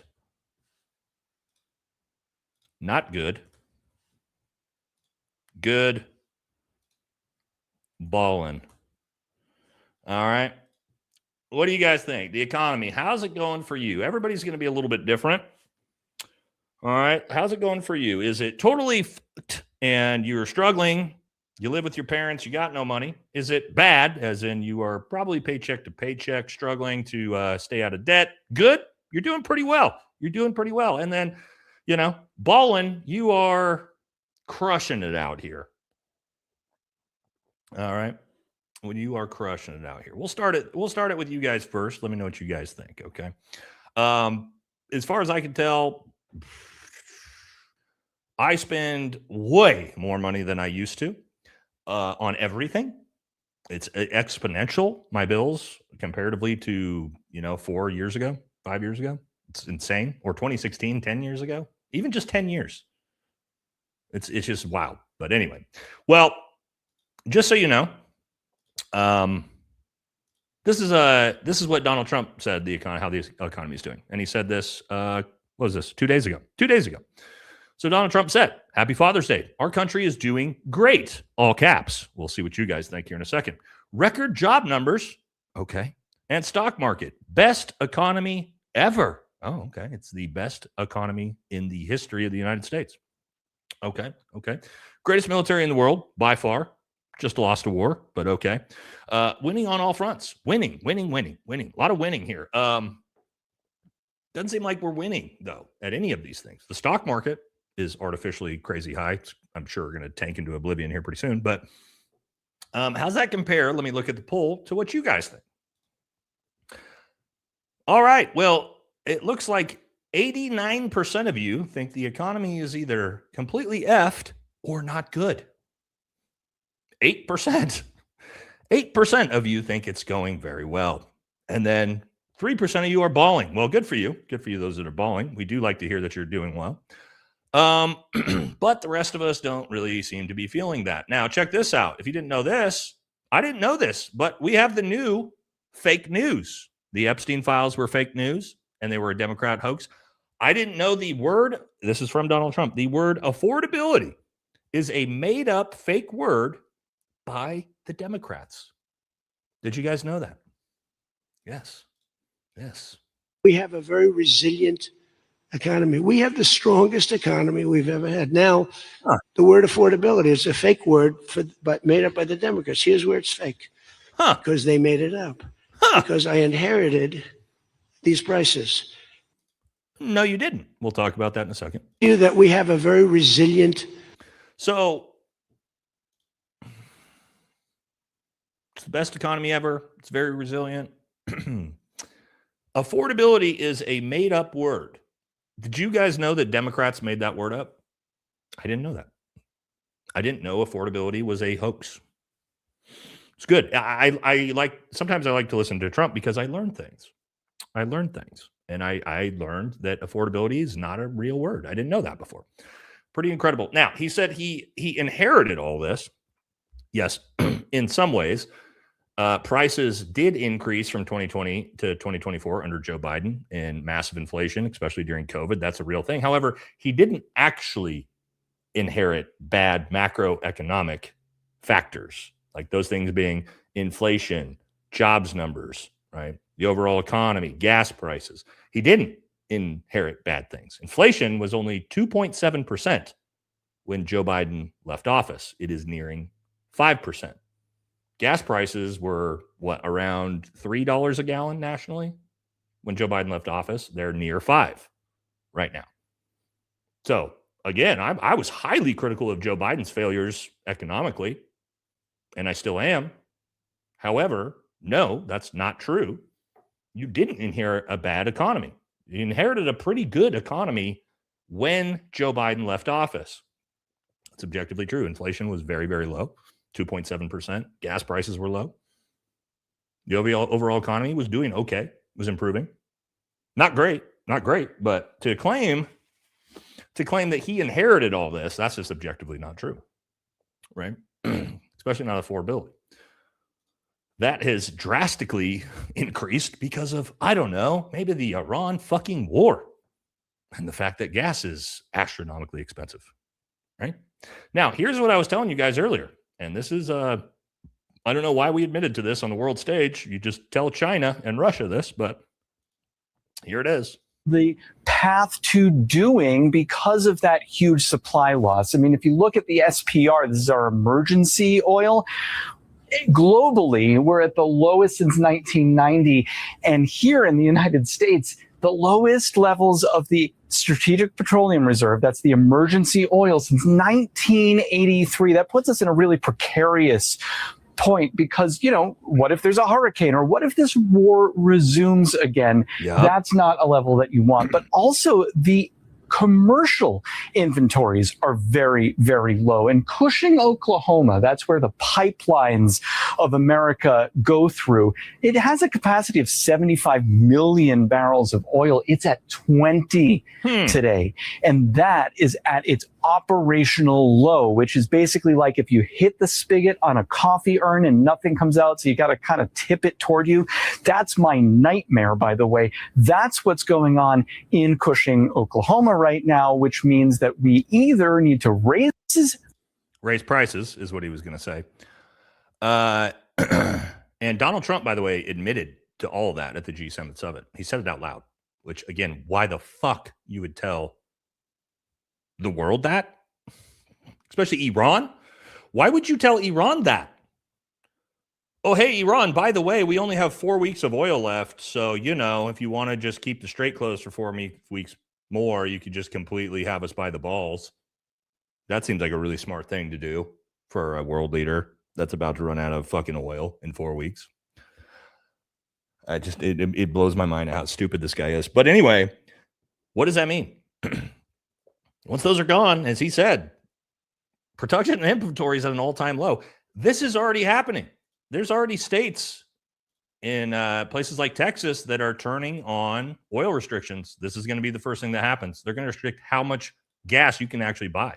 Holy shit, I don't know how bad it's going to get, but Owen Schroyer just posted a tweet, screenshot of what he paid for gas, and not just what he paid for it.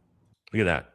There's already a limit on at the gas station he was at, $50. For the first time in his life and my life, he's been not able to fill up his full tank. So they are putting fill restrictions on the amount of gas that you can put into your vehicle at specific gas stations in Texas. Texas is supposed to be like the oil producing capital of America. And yet in Texas, you can't even fill up your gosh damn tank. Yep. Where do you think gas prices are headed in a couple weeks, guys? Wake the fuck up. We are in serious trouble. All because our government is cucked to Israel. Your politicians are so sold out to a foreign fucking government. All right, he's Ryan's gonna cook a little too hard for YouTube here, but this is This happens, right? This happened in the 80s. There was gas restrictions. There was times like you'd have to show up to the gas station 3 or 4 hours early and park there and wait. That was in America during the 80s. When was the last time this happened? Oh, that's right. During Jimmy Carter and the Iran hostage crisis. Whoa, crazy. Last time that it happened like this, right? Same exact situation almost that we're in, minus the hostages. Or was that 70s? That might have been mid-70s. Anyway, in that 10-year window. But yeah, these are things that have happened in the United States. Was that the 70s or the 80s? 70s? Okay, there you go. Late Jimmy Carter. Got it. Tracking. All right. So anyway, point being that's on its way here. If this MOU falls apart, and most likely is going to, thanks to our greatest ally, we're going to be in deep shit come probably late July. Like real deep shit. Real deep shit. We're already starting to see that. And yeah, you want to see insane gas prices? They're coming. And California, prep your butts, California. Because if it's $7 in Texas, it's going to be $15 in California. So, yeah, not good. Not good. All right. Now, let's take a look at the broader economy. How's it going? Okay.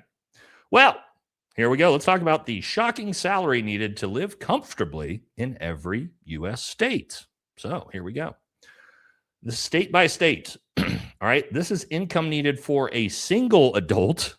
This is income needed for a 4-person family. Keep in mind, this is 2025. So this is actually probably skyrocketed exponentially since the Iran war. All right. Number 1, Hawaii. We definitely have, we got some viewers from Hawaii here. Six's mom. I don't know if you guys are seeing this. Look at this shit. Look at what you need to live comfortably. $125,000 a year as a single adult. $300,000 a year for a 4-person family. $300,000 a year to live comfortably, not to be wealthy, just to not have to stress and be in debt. Obviously, California, Massachusetts, New York, Washington. Where are we at in Oregon? Oregon, pretty high. Look at Oregon. $262,000 a year for a family to live comfortably in Oregon. I can tell you 96 and 97% of people are not making that much money. This is not a thing.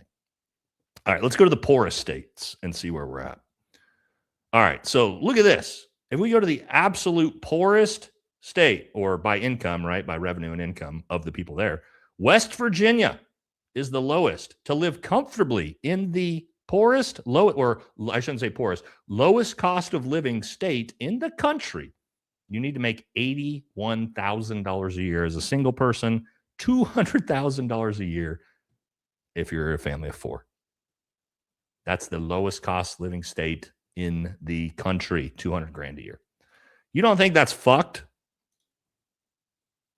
You know how cooked just everyone is? So that's one of those things where if you're out there and you feel like you're struggling, yeah, that's literally because almost everyone besides the top 2% of Americans are not living comfortably. That is not a recipe for success. I mean, somebody said I'm below the poverty line. Vast majority of Americans are. 94, 95% of Americans are below that level. It's insane, guys. Again, the economy. And so when we actually look at things like that, that shows you how terrible it is. This is a really good clip from Andy Frisella talking about exactly this, where, Donald Trump can say the economy is great because he's worth $8 billion. And politicians can say that, but how's the actual average American feeling? Lunch. I don't think they would. Hold on. We got to restart that. That's not the start of the clip. My bad. All right. America is back. You might think it's back, but I can tell you that when I go down to Wally's and I see the dudes in the bright yellow construction shirts who are covered in fucking dirt, counting out quarters to buy their fucking lunch, I don't think they would think it was back.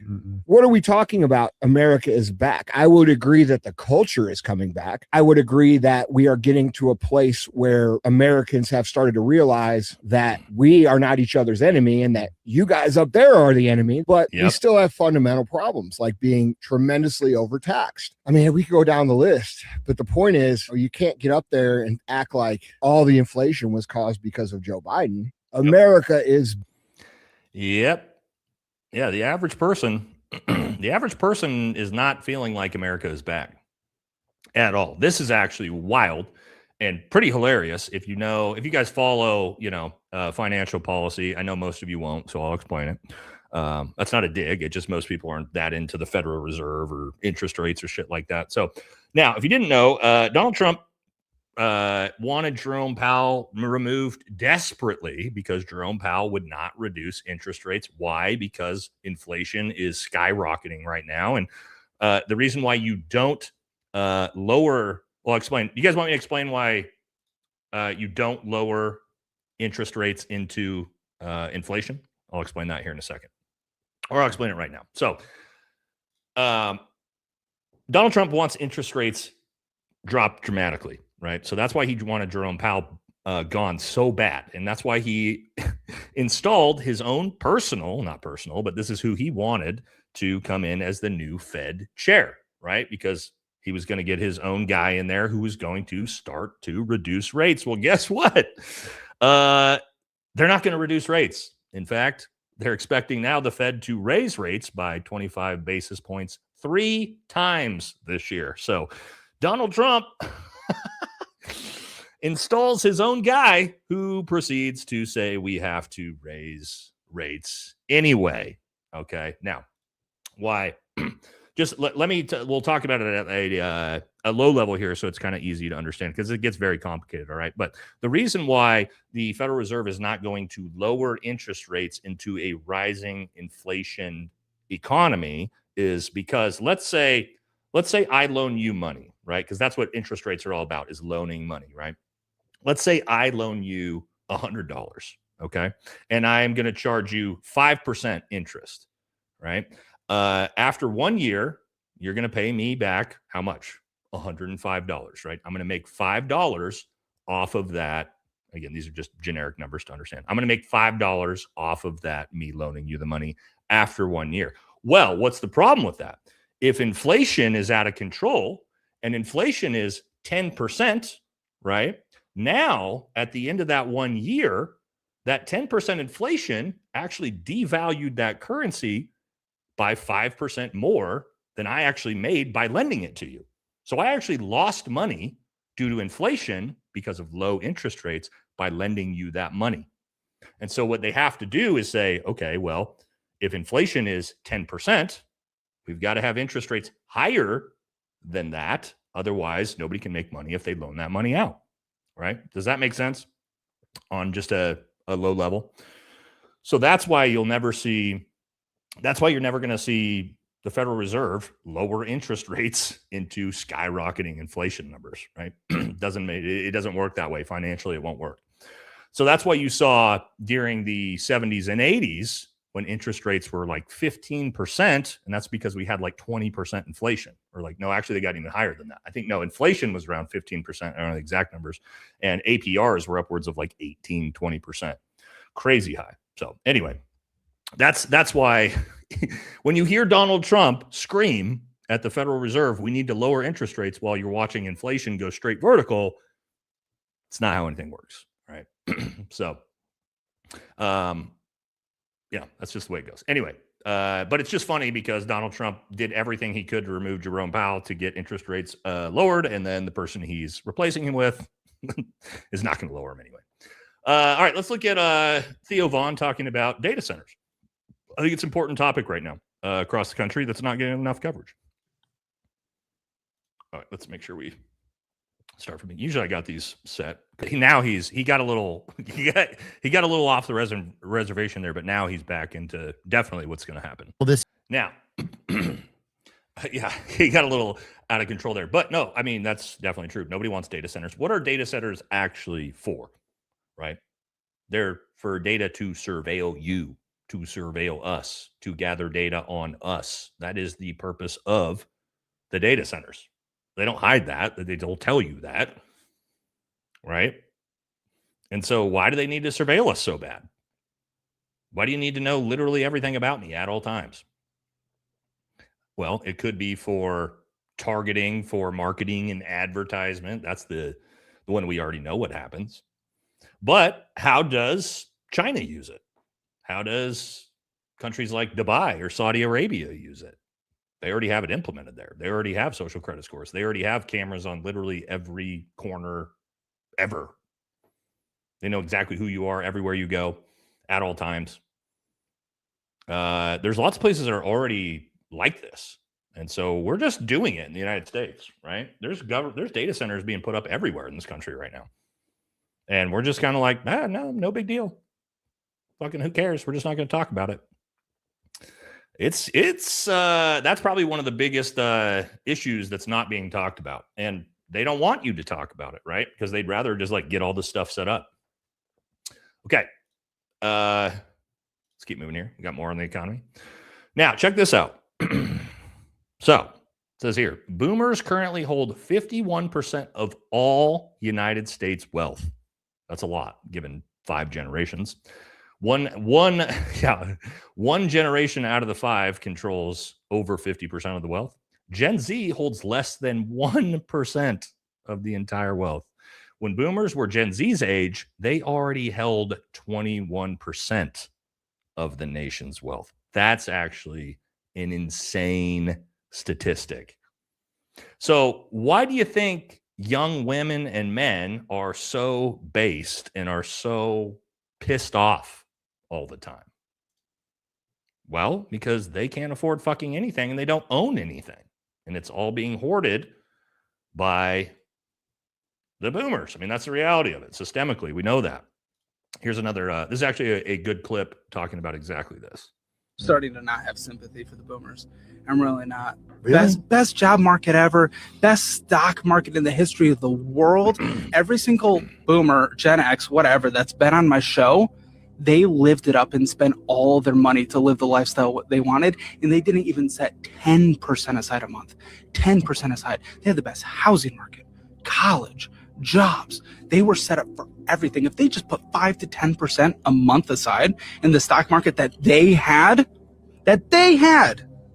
they would be multimillionaires. Most of them would be multimillionaires.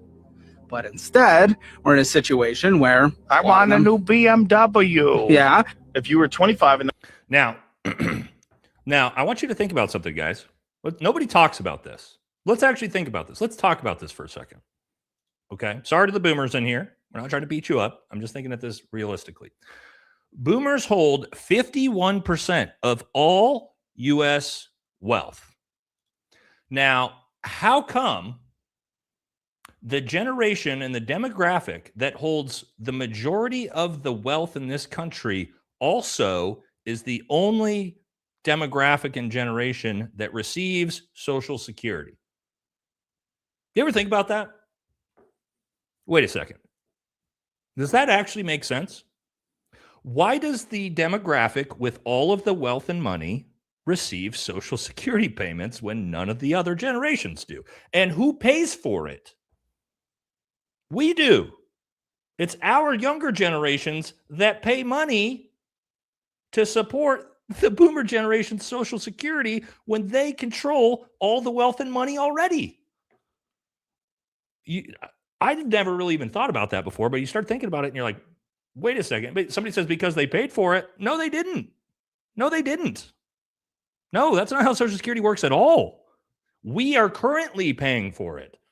That is why there will be no Social Security for millennials and Gen Z in 40 years. It'll be gone. They didn't pay into it. They paid for the previous generation that came before them to have it. That's not how it works. This isn't Social Security is not an investment fund. If it was, everybody would be making fucking 50 times more money. If Social Security was an investment fund and they actually paid into even a low rate 4%, 5% treasury investment fund for 50 years, they'd get handed a check for $5 million. But that's not how it works. We are paying for Social Security right now. Your money is not, you guys understand this, right? In Social Security, the money that you see, when you look at your income statement and that money that's being taken out of Social Security, I know people think like, oh, that's going into an account for me that I'm going to have in 50 years. No, it's fucking not. That money is going straight to pay the Social Security payments of people today from your paycheck today. There's nothing being invested here. That's a fundamental misunderstanding of what Social Security is. That's why there will be no Social Security in its current form at the rate we have it. Somebody says I'm full of shit. I'm objectively correct. You're retarded. I'm sorry, you're retarded and you're not, and you're financially illiterate, right? I get that. We do have some retarded MAGA people in here that don't understand anything about the economy. But if you think that Social Security is some investment fund that you're paying into that you're going to get back when you're 75, you fundamentally fucking misunderstand how any of this works. Bless your little heart if you actually think that you're going to have Social Security when you're 80. But you're not going to see a dime of it. So what's going to be hilarious is 30 years from now, you're going to realize I don't have any Social Security. And then you're going to think back probably to the moment and go, oh, fuck, somebody told me that this was going to happen. Wonder who it was.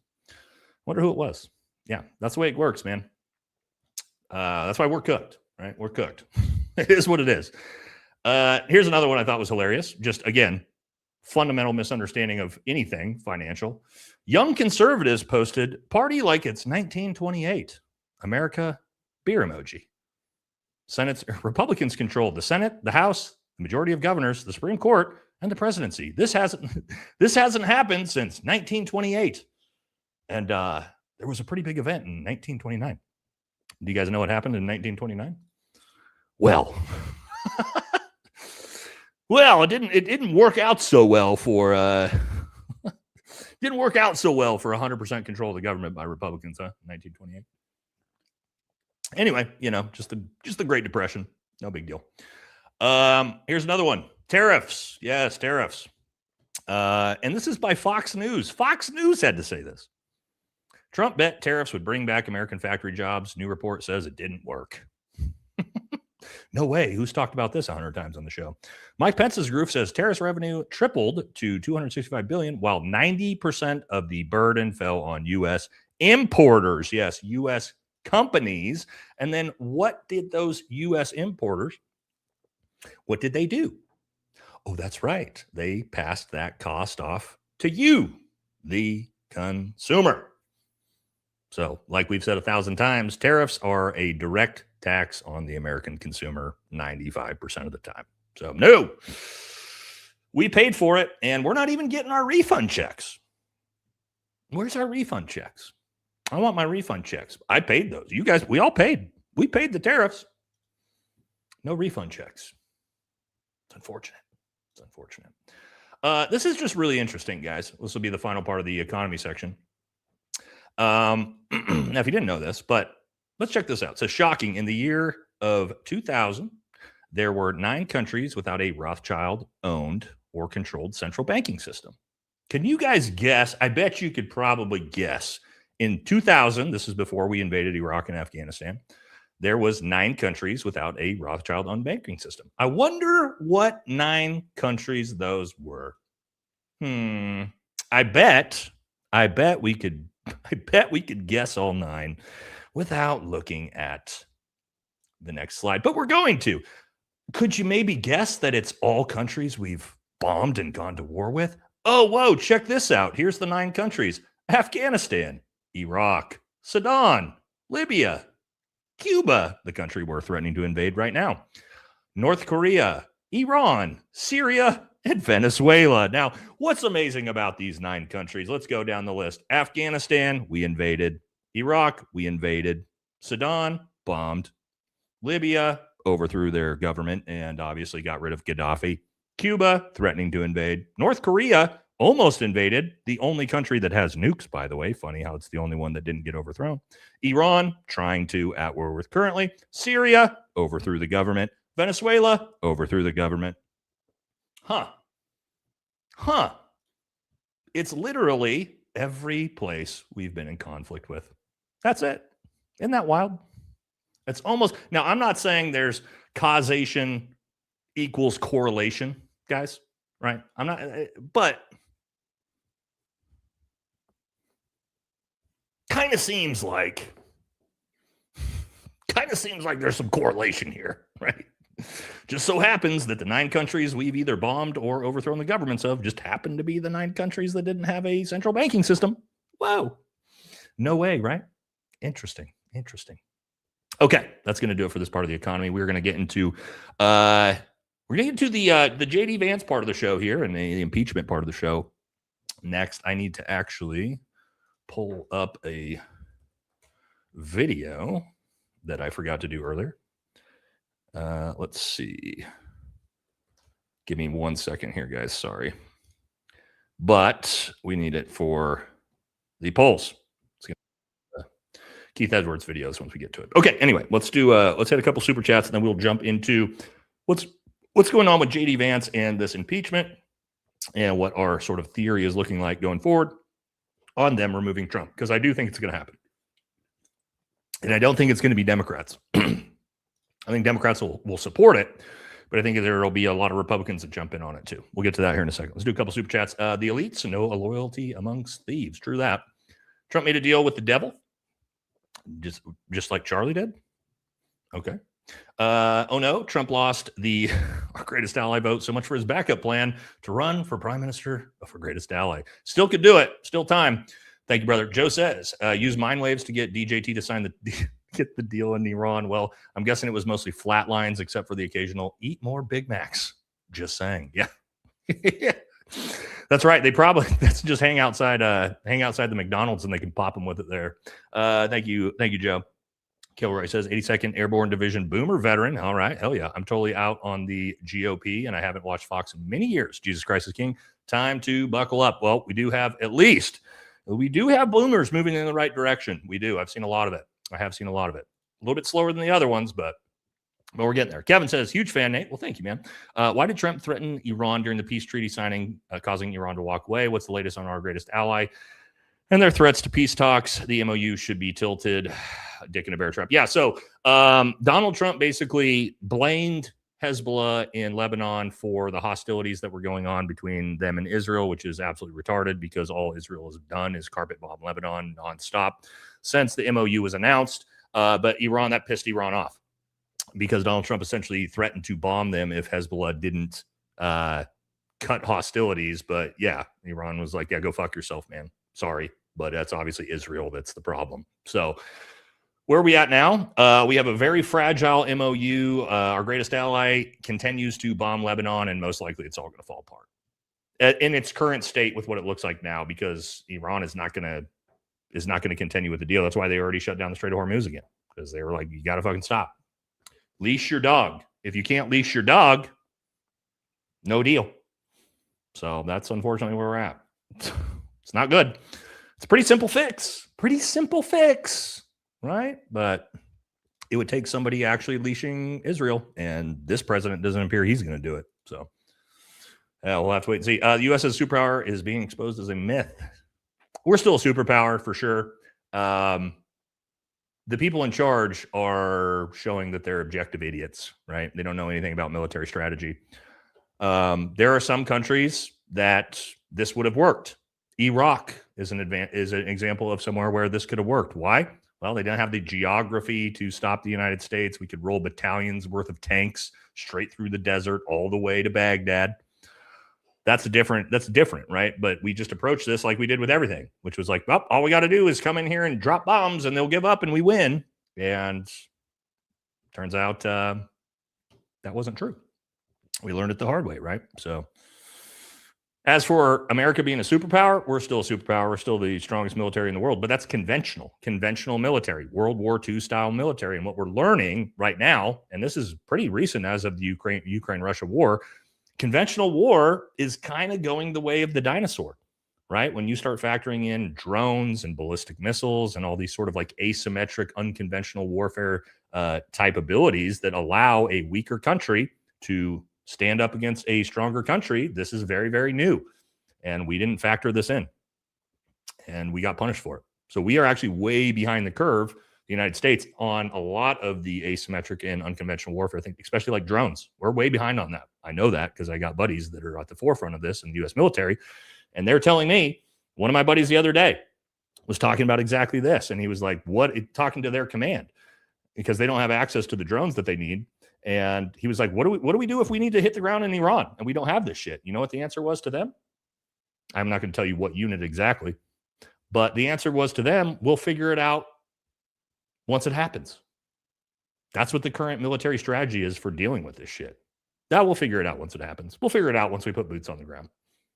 That's the Trump administration from the top down right now. We'll figure it out.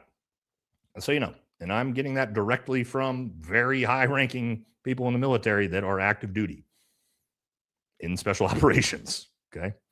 So that's not a joke. I am 100% telling you that's exactly what is happening right now.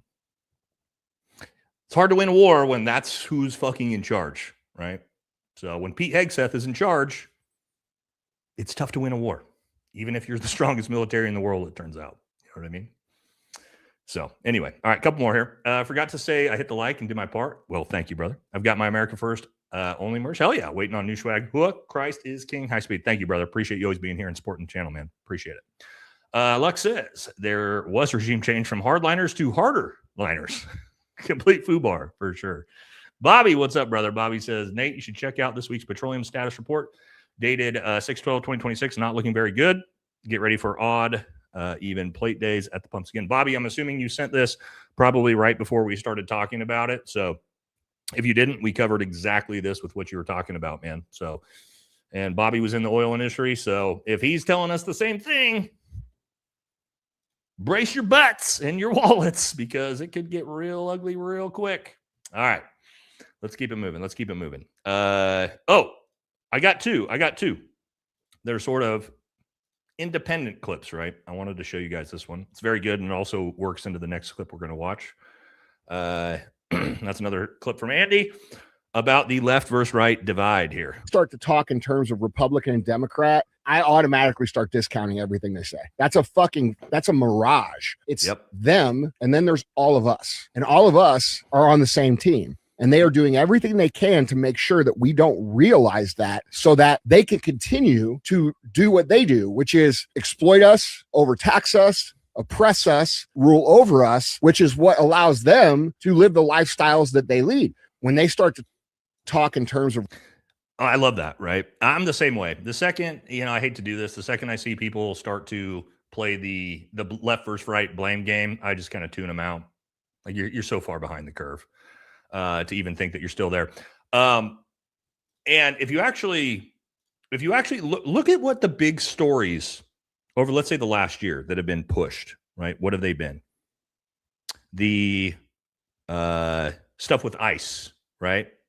In Minneapolis. What did that do? Oh, massive left versus right divide. They tried to do it with Charlie Kirk. Remember that? They tried to do it with Charlie Kirk. What did they do? Trans leftist furry.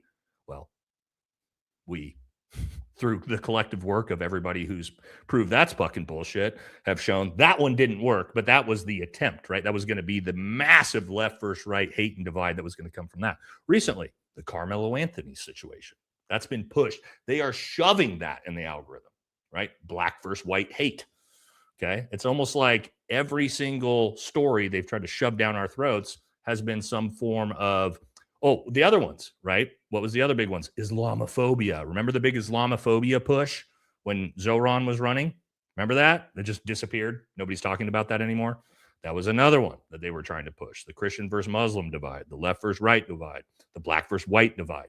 Those are the big stories that they algorithmically try to push and shove down our throats to do exactly that. Keep us mad at each other so we don't get mad at the people actually oppressing us. I wish everybody would just figure that out in America. You know what I mean? It's not that complicated. But here's the problem. Here's the problem is you have people like this. And we talked about this. Megyn Kelly. Now, if you remember, a couple weeks ago, Megyn Kelly was out here bashing Trump, going on Sean Ryan, talking about how she has so much in common with Democrats and she's a centrist. You guys remember that?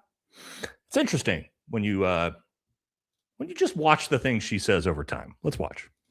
The line between left and right is merging. Like there's something rising out of the middle of that. And I voted for Dems and Republicans. So Again, I like all the things she's saying here, by the way. I'm pretty centrist in my politics, but I share a lot in common with some on the left. So I think something's coming out of the middle that is going to be the future. These are 16 days apart, by the way. But what I'd love to see is a different alternative. We need to come back together. Like, I still see the left incorporated as the real enemy. The right is going to have to come back together after this is over and before the next elections, or we're never going to win any more elections again. Well, that was almost like two different people talking right there. Again, that was what? 2 weeks and a couple days apart? I guess, I don't know. Pretty crazy how how fast she flip-flopped there, huh? And this is why whenever I do content on Megyn, I always say, all right, fence sitter Megyn, she's talking about this today. It's going to be, the war on Muslims or black people or whoever tomorrow, right? It's sad to see, right? Because on that Sean Ryan episode, and this is what I also don't like. Sean Ryan, who they're friends, as far as I know, she's sitting down in front of Sean Ryan, who Sean Ryan is hardcore based right now, right? Calling out Trump, calling out the Epstein class, talking about how stupid this fucking war is, talking about how it's not left versus right.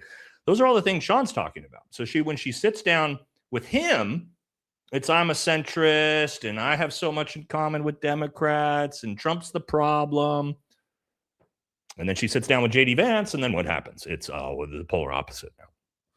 I don't like that, right? I don't like that. I don't like people that don't have consistent values and morals. You know what I mean? So it is what it is. But anyway, I just thought that was an interesting juxtaposition. Now, let's talk about let's talk about Trump getting impeached, and then we'll talk about JD Vance. All right. So we're gonna use Keith's video from just a few hours ago. We're not going to do the whole thing because, again, I don't like to steal too much thunder. I believe it's here. He starts talking about Trump being impeached. So let's go ahead for it. And that is why I'm not surprised to learn that it turns out that Donald Trump is likely to get impeached before his term ends. In fact, it's at the highest it's ever been. If Polymarket is to be believed, these are people who have put money on what may happen. Quite often, it's very predictive. This thing does a good job of letting us know what's going to happen. And as you can see here, it is at 68% chance. That's high. I'll tell you what, if there is a 68% chance of a flight crashing, I'm not taking that flight. Okay. So there's a 68% chance that Donald Trump's presidency is about to hit the ground forcefully and explode. I am all about that. This man is clearly not well. He's lashing out. He can't handle basic questions. Remember the war in Iran? He's not even worried about that. He's just focused on this reflecting pool, and he's creating lies about gashes. And I'm just going to say this because I don't think we think about it enough. If he's willing to lie about something as stupid as that, and something that's so easily disproven, of course he's lying about everything else. Okay, now you can go watch the rest of that. Love Keith.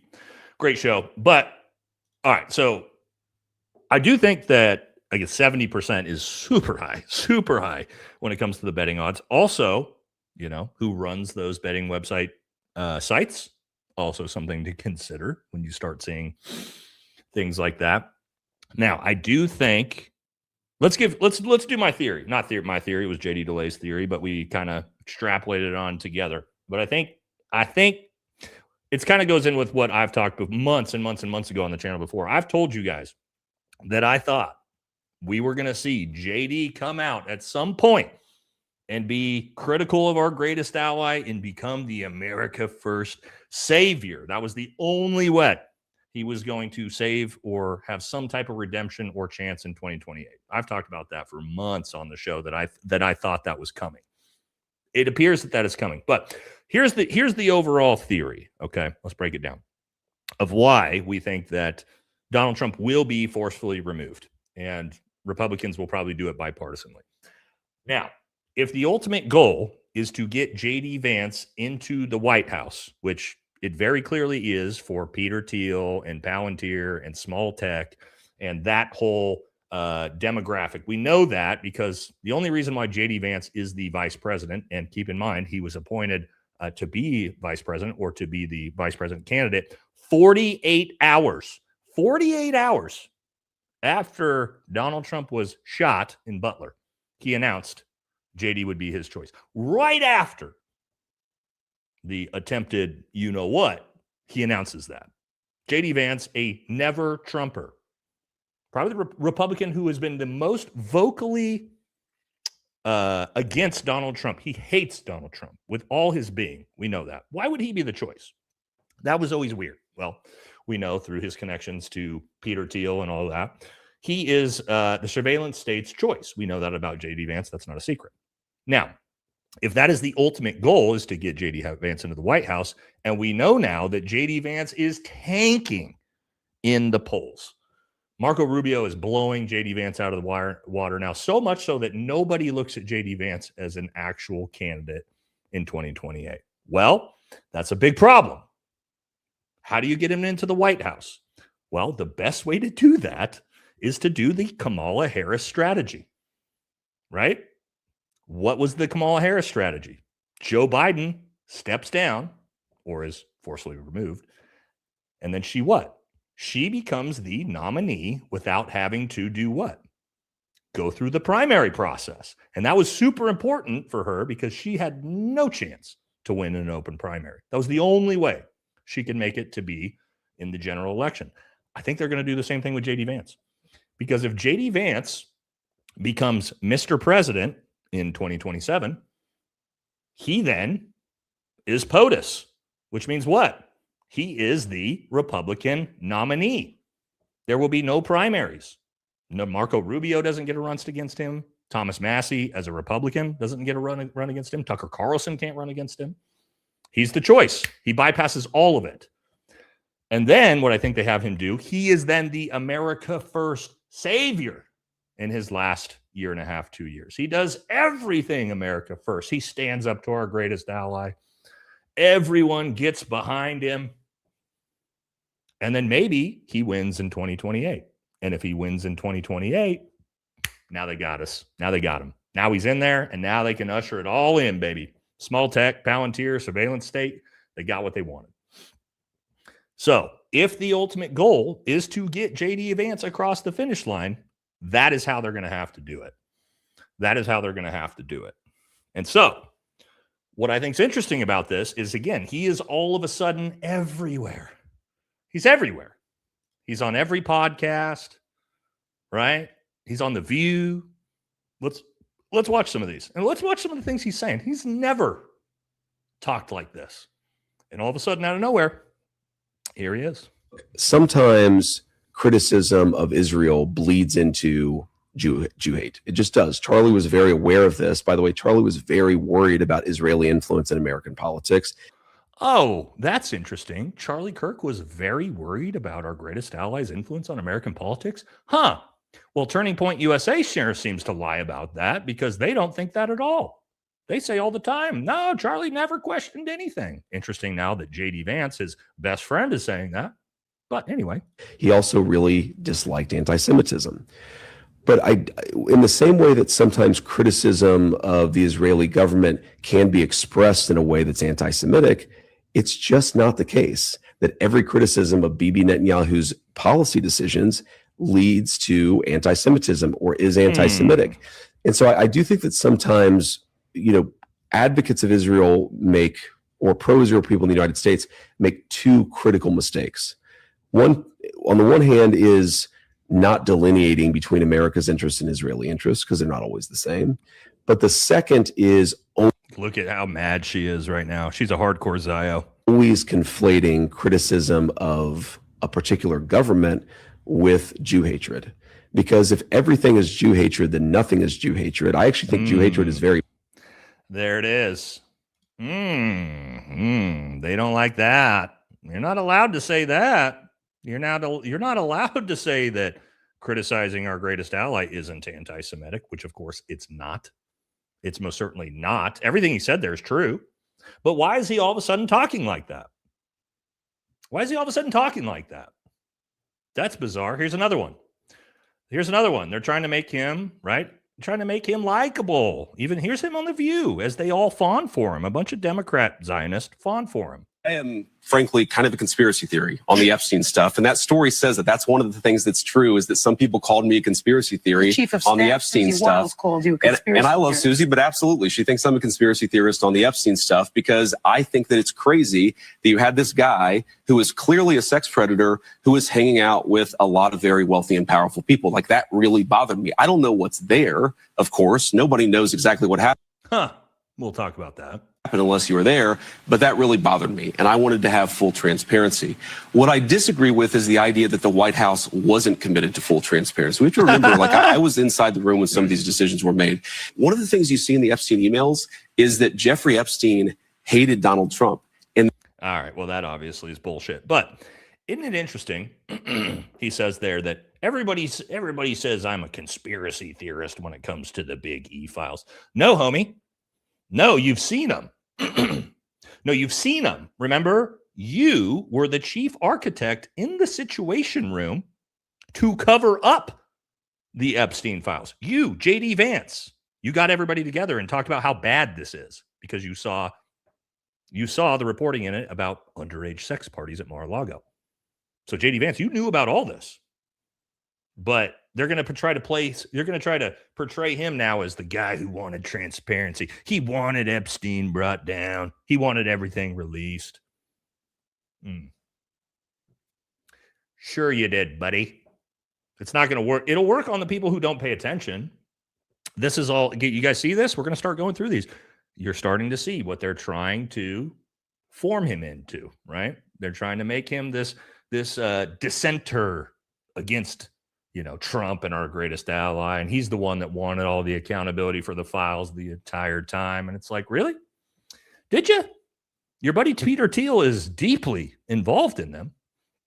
There's another one. Again, he's everywhere. Why is he on so many podcasts all of a sudden out of nowhere in the last 2 weeks? Have any idea that the Iranians would cut off the Strait of Hormuz? Yes. You did know that going into it. So it was a major. You see these media reports like the Trump team was caught off guard. What would happen in the Strait of Hormuz was a main fixture of the conversation that we were having about whether to do this, how to do this. So it was certainly a variable. Now you could never predict with 100% certainty what people are going to do, but the basic bias that we had going into it is that they would try to cut off the strait. They would try to jack up energy prices.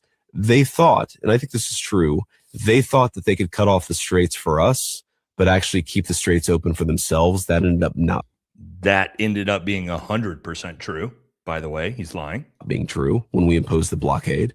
But fundamentally, we knew some version of what would happen, but we also went into. So think about that. First of all, what did Donald Trump say?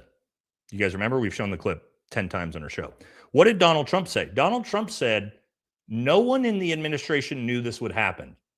Nobody could have expected they would shut down the Strait of Hormuz. We've talked about it so many times on the channel before because I did a video, 11 months ago, 12 months ago on my channel talking exactly about that Iran will shut down the Strait of Hormuz, and here is the consequences it will have on the global economy. I walked through the trade routes. I walked through things like the Strait of Malacca, all of the different things that were involved. That ended up fucking happening because it was basics. This was basic. If you're paying attention, right, to the Middle East and you know a lot about foreign conflict and things like that, this was not a surprise. Everyone knew it would happen. So think about this. JD Vance says, we knew this was going to happen. Hey, Chris, sure I did. Go back. It's on my channel right now. Proceed to go back and look at the video. Go back to last June. Watch it for yourself and then realize what a fucking idiot you are. Okay, anyway. But think about this. JD Vance admits we knew this was going to happen. You knew all this was going to happen and you decided to do it anyway in the way you did it? Why would you admit to that? A, right? Why would you fucking admit to that? Why would you ever admit to that? You just admitted you knew it would be a disaster and you did it anyway. Right? But again, he's in there going against Trump, saying the opposite things of Trump. He's everywhere, dude. This guy's fucking everywhere. I'm telling you, he's been on so many. Also, isn't it weird that he's been on all these prominent podcasts out of nowhere? How did all this get coordinated? It's obviously by design. Why are they pushing him so hard? And not through normal mainstream media channels, right? Again, been kind of civil war-y we watched this one earlier, guys, so we don't need to watch it again. But again, this is just another podcast he's been on. He just did this one. This one, guys, if you haven't seen this, oh my God. This is so awkward. It's so weird. This one's going viral. Here's another one. He's doing a podcast with his wife. This is so weird. He's getting drugged so hard. But anyway, let's watch this just bizarre interaction with his wife together. Totally not a political marriage, by the way. That's right. Today's special reader is my husband, Vice President of the United States, J.D. Vance. Thanks for joining us today, honey. Of course. Good to see you. That's right. You want to watch it one more time with the most awkward thing that no husband has ever done to a wife ever in the history of being married? Today's special reader is my husband, Vice President of the United States, J.D. Vance. Thanks for joining us today, honey. Of course. Good to see you. You know who you do that with? You do that with a niece or a nephew. Nice little pat on the knee. Good to see you with a pat on the knee. Very good to see you. Like you're married. What do you mean good to see you? Thanks. That is so fucking weird and so bizarre. Again, doesn't help the accusations of that being a political marriage and a turkey baster being involved for them having 4 children, because I can't imagine that's any physical relationship whatsoever. That was so awkward and weird. But anyway, they're trying to humanize him, right? They're trying to humanize him. And again, it's not working because he's fucking awkward as shit. But, he's everywhere. Here's more. Look at this guy. Oh, look at this. Now, somehow they fuck up everything, though, right? They literally fuck up everything. So they're trying to make this badass picture about the photo right here, which is published of the Prime Minister of Qatar, Vice President J.D. Vance, and Jared Kushner, all sitting down here, discuss the negotiations together. There's a lot of problems in this photo. Everybody that ever has been in the military, at least recently in the digital age, looked at this and went, okay, well, you're on an official government computer. You have some random woman's cat card, which doesn't even look like a U.S. government cat card. It looks like a Israeli Mossad cat card plugged into a government computer. On top of that, you are showing what's on a government computer to a foreign nation's politician and a fucking civilian. Like I said in my comment here, your average private would get UCMJ'd for this. Absolutely. Yes, you would. As you see down here, community note. Here, as it says here, giving a foreign leader visual access to a United States government laptop while using someone else's cat card to log in, pure incompetence at every turn. Not only that, yes, OP is 100% correct. OPSEC, operational security, is one of the first things they teach you in the military. True, and sharing your cat card, Common Access card, is strictly against OPSEC policy. Yes, you could lose your security clearance for anything remotely that you saw in here, but here you go. This is way worse than fucking Signalgate. You know what I mean? What are we doing? Now, this is what I mean by they just can't catch a victory, right? They can't catch a win. They try to post something to look cool. Look at the work we're doing. And then people notice that and they're like, okay, wow. You should be literally removed from office for that. Anybody in the military would have been removed, not necessarily removed, but you'd face UCMJ 100% for anything like that. But, whatever. They do whatever they want. They don't care. Nobody cares, right? Look at Signalgate. They had Twitter up in the Situation Room in some of the pictures we've looked at before. So here's another one talking about how we get into potentially J.D. Vance becoming president. And as you see here, says this war in Iran almost cements the fact that we will lose the midterms. White House source on Trump's war with Iran. Now, but before we do that, we got to take a look at this. Now, this ties into who do they want to be the choice. Now, look at this. Massad's Twitter posted this about Marco Rubio. As you can see, he's not happy at the G7 summit while Donald Trump is talking about, issues with Israel. And look at what Mossad posted. It says, this is the face of a man with integrity. He may look defeated, and understandably so. The deal that was reached and signed is 1,000% something Marco Rubio would never support if he were the one in charge. Okay.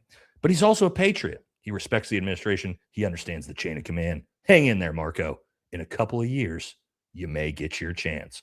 All right. Well, that should automatically disqualify him in literally everyone's eyes.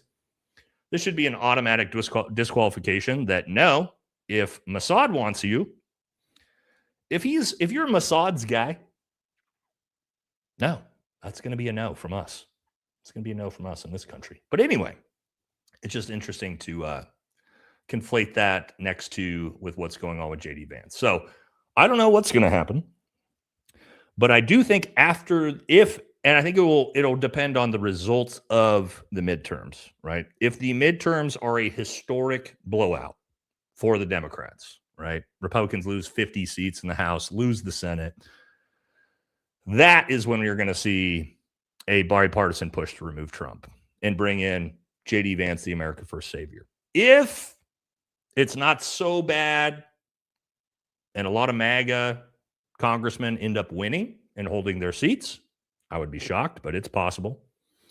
Then we may not see something like this, right? If Donald Trump doesn't become a massive pariah and political liability to the people in Congress, probably things will shake out differently. If it does happen that way, they're going to all burn him to the ground. They're all going to burn him to the ground. He'll become a liability at that point. He's not a liability yet to them politically, right? But he will be after the midterms if it's a huge blowout. But we're just going to have to wait and see. Just more stuff from people in, I guess you'd say, the administration or Republicans in general here. Watch this. If you guys didn't see this, Randy Fine. Randy Fine is now calling Track AIPAC. Yes, the website, Track AIPAC.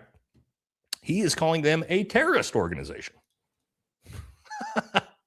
Muslim terror cell by the name of Track AIPAC, a group that literally tries to radicalize Americans by making up lies about politicians, inspired these people. So I think we have to look at how this propagandizing from overseas affects our American folks and makes them hate their fellow Americans and act in this way. So there's a lot of work that needs to be done, but hopefully this creates a renewed sense of security for the government, for members of Congress and others, knowing there are these crazy people out there.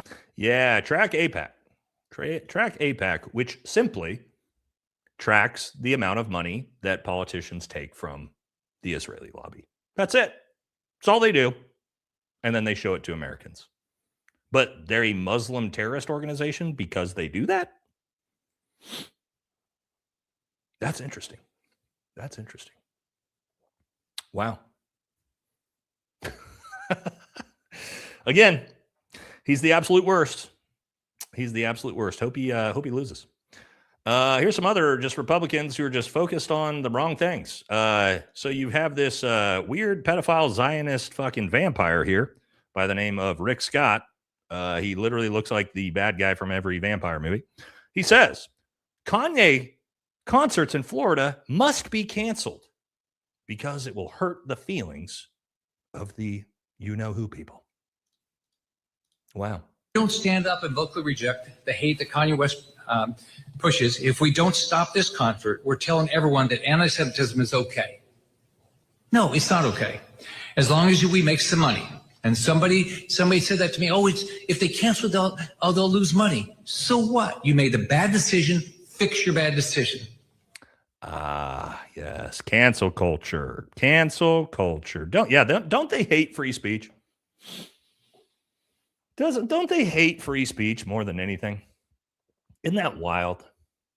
You have congressmen trying to cancel Kanye West tickets because he said things they don't like, because he said mean things.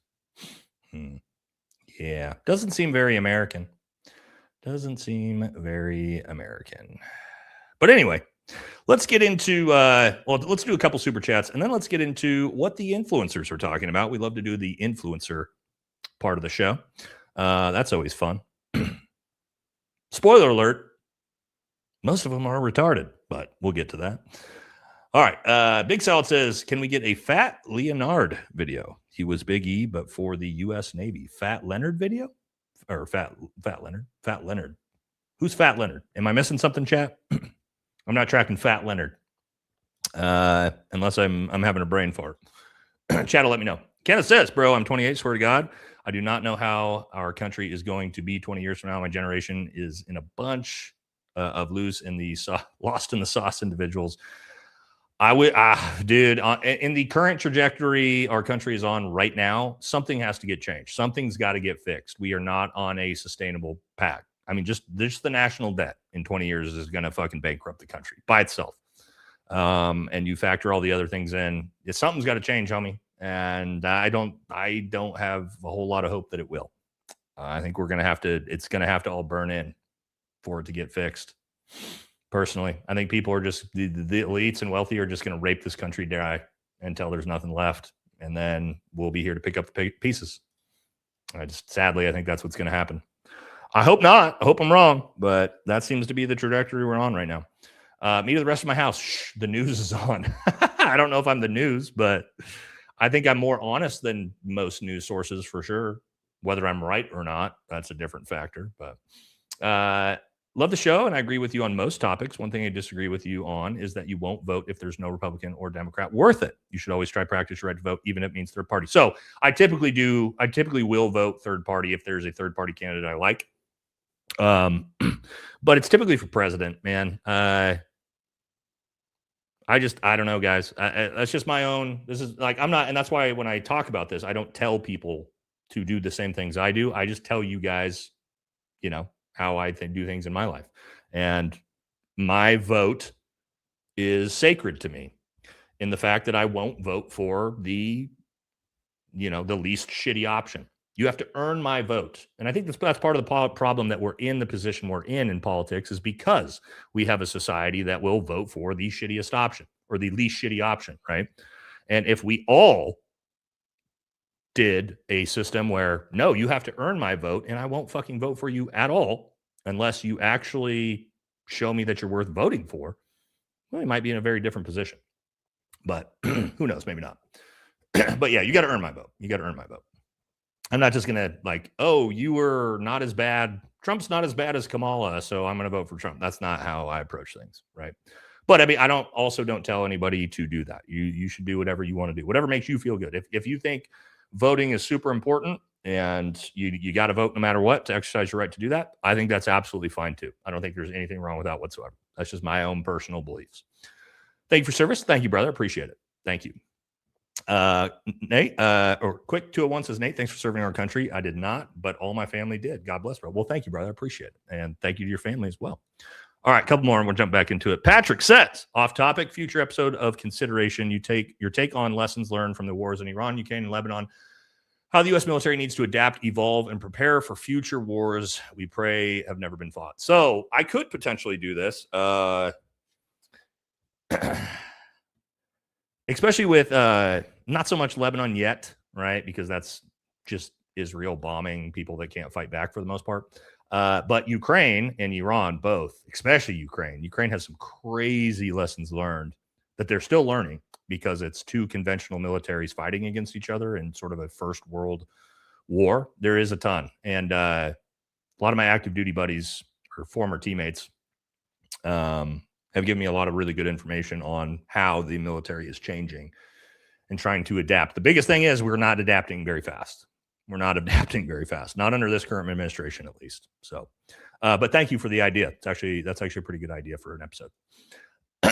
Killian says, how's it going? Good, man. I'm out of Malala, Oregon. I do private investigation, and also me and my uncle do training as firearms instructor for DPSST. Okay. Is Malala, where is that? Is that in Southern Oregon? I don't remember. I can't remember where Malala is. Well, there you go. Look him up if you're in the area. Thank you, brother. What's the actual F? That's a great looking kitty. Oh, I got an announcement, by the way. This reminds me. We'll do it towards the end of the show before the super chats. Did you read the Washington Post article about Tulsi Gabbard's cult leader Chris Butler directing her every move? I just heard about this story recently. I haven't been able to dig into it. I most likely will cover it because I think Tulsi is this doesn't shock me, given the fact that she has flip-flopped so hard on certain things and sort of feels like she doesn't have any actual integrity. So again, I don't know enough about it yet because I haven't researched it, but I have got the general idea of what the story is, and it does look pretty wild. So yeah, I'm going to look into it. Also, it could very easily be total bullshit.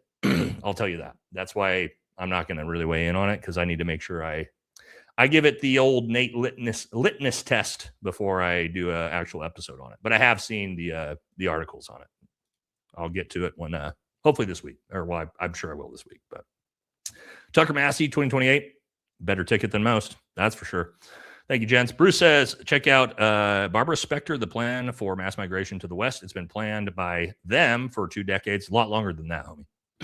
But yeah, I am aware of that. It's a hard one to talk about on the show. All right, let's jump into, again, the next section of the show, the influencers. Get ready for the worst take of your fucking life. Here you go. All right, Jack. What did our buddy Dan from Heavy Duty Country called him? Jack Pussyback, I think, because he can't say his name right. So Jack Pussyback here says, best Iran deal that has ever been made. Nobel Peace Prize material for President Trump.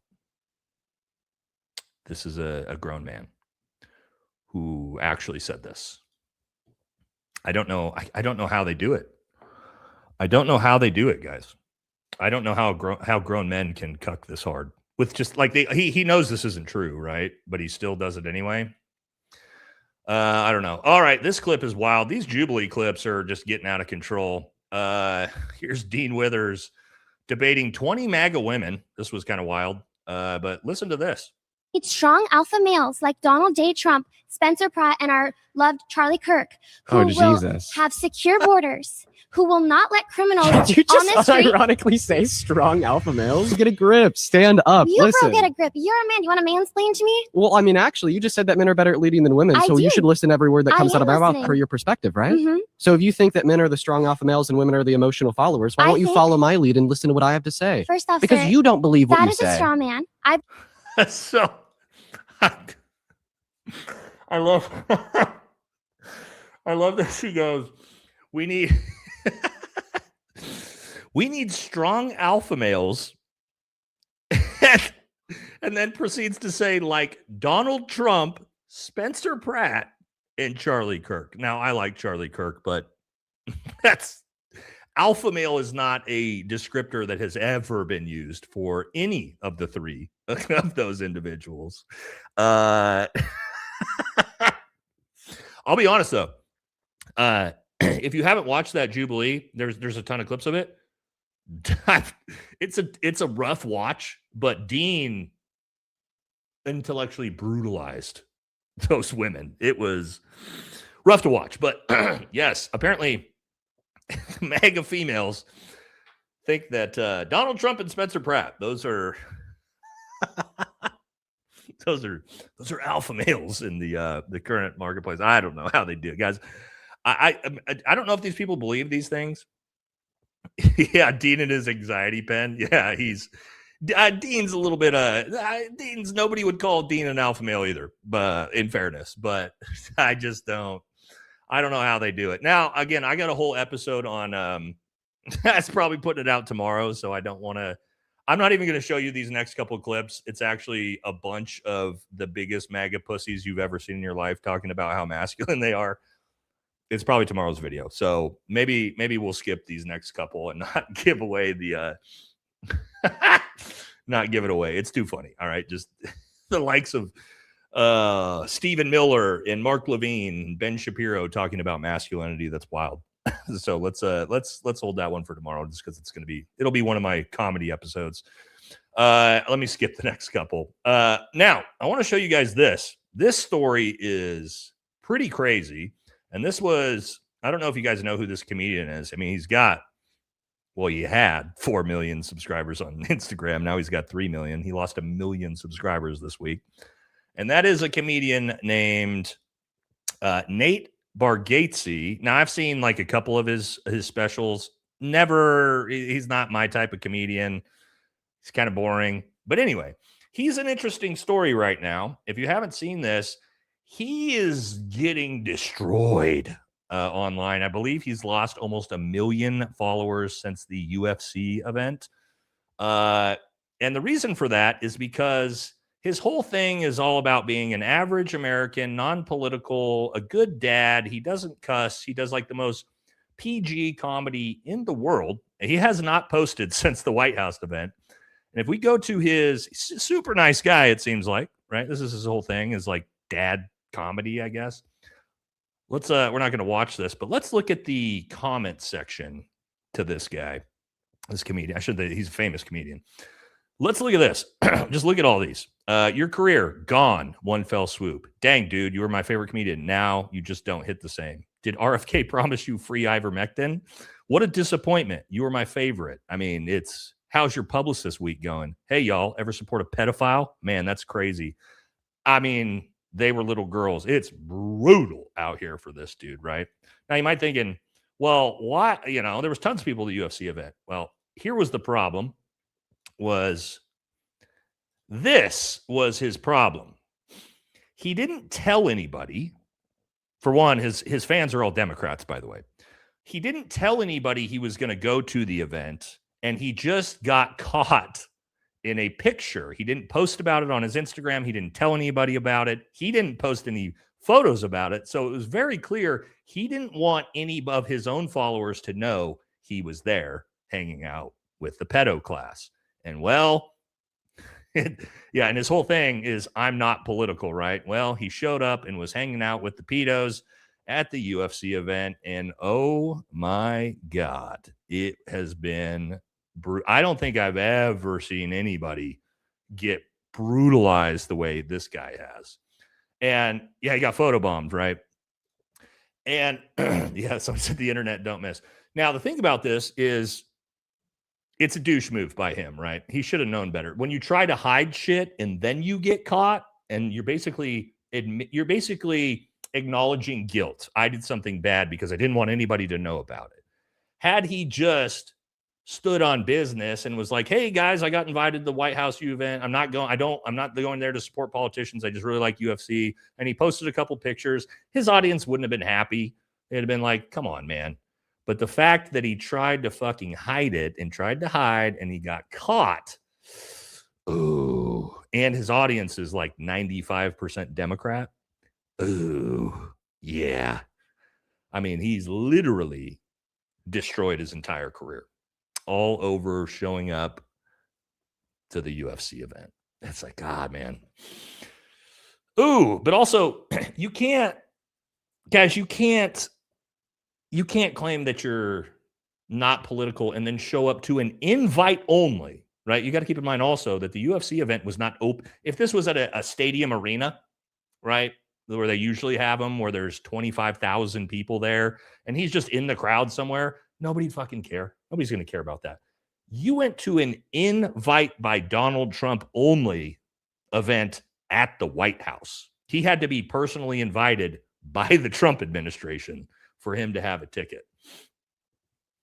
That doesn't go over well with a 95% Democrat audience. So, yeah, he found out. He found out. The FAFO, as they say, right? He unfortunately found out. So, and then here you go. Here is the polar opposite of that.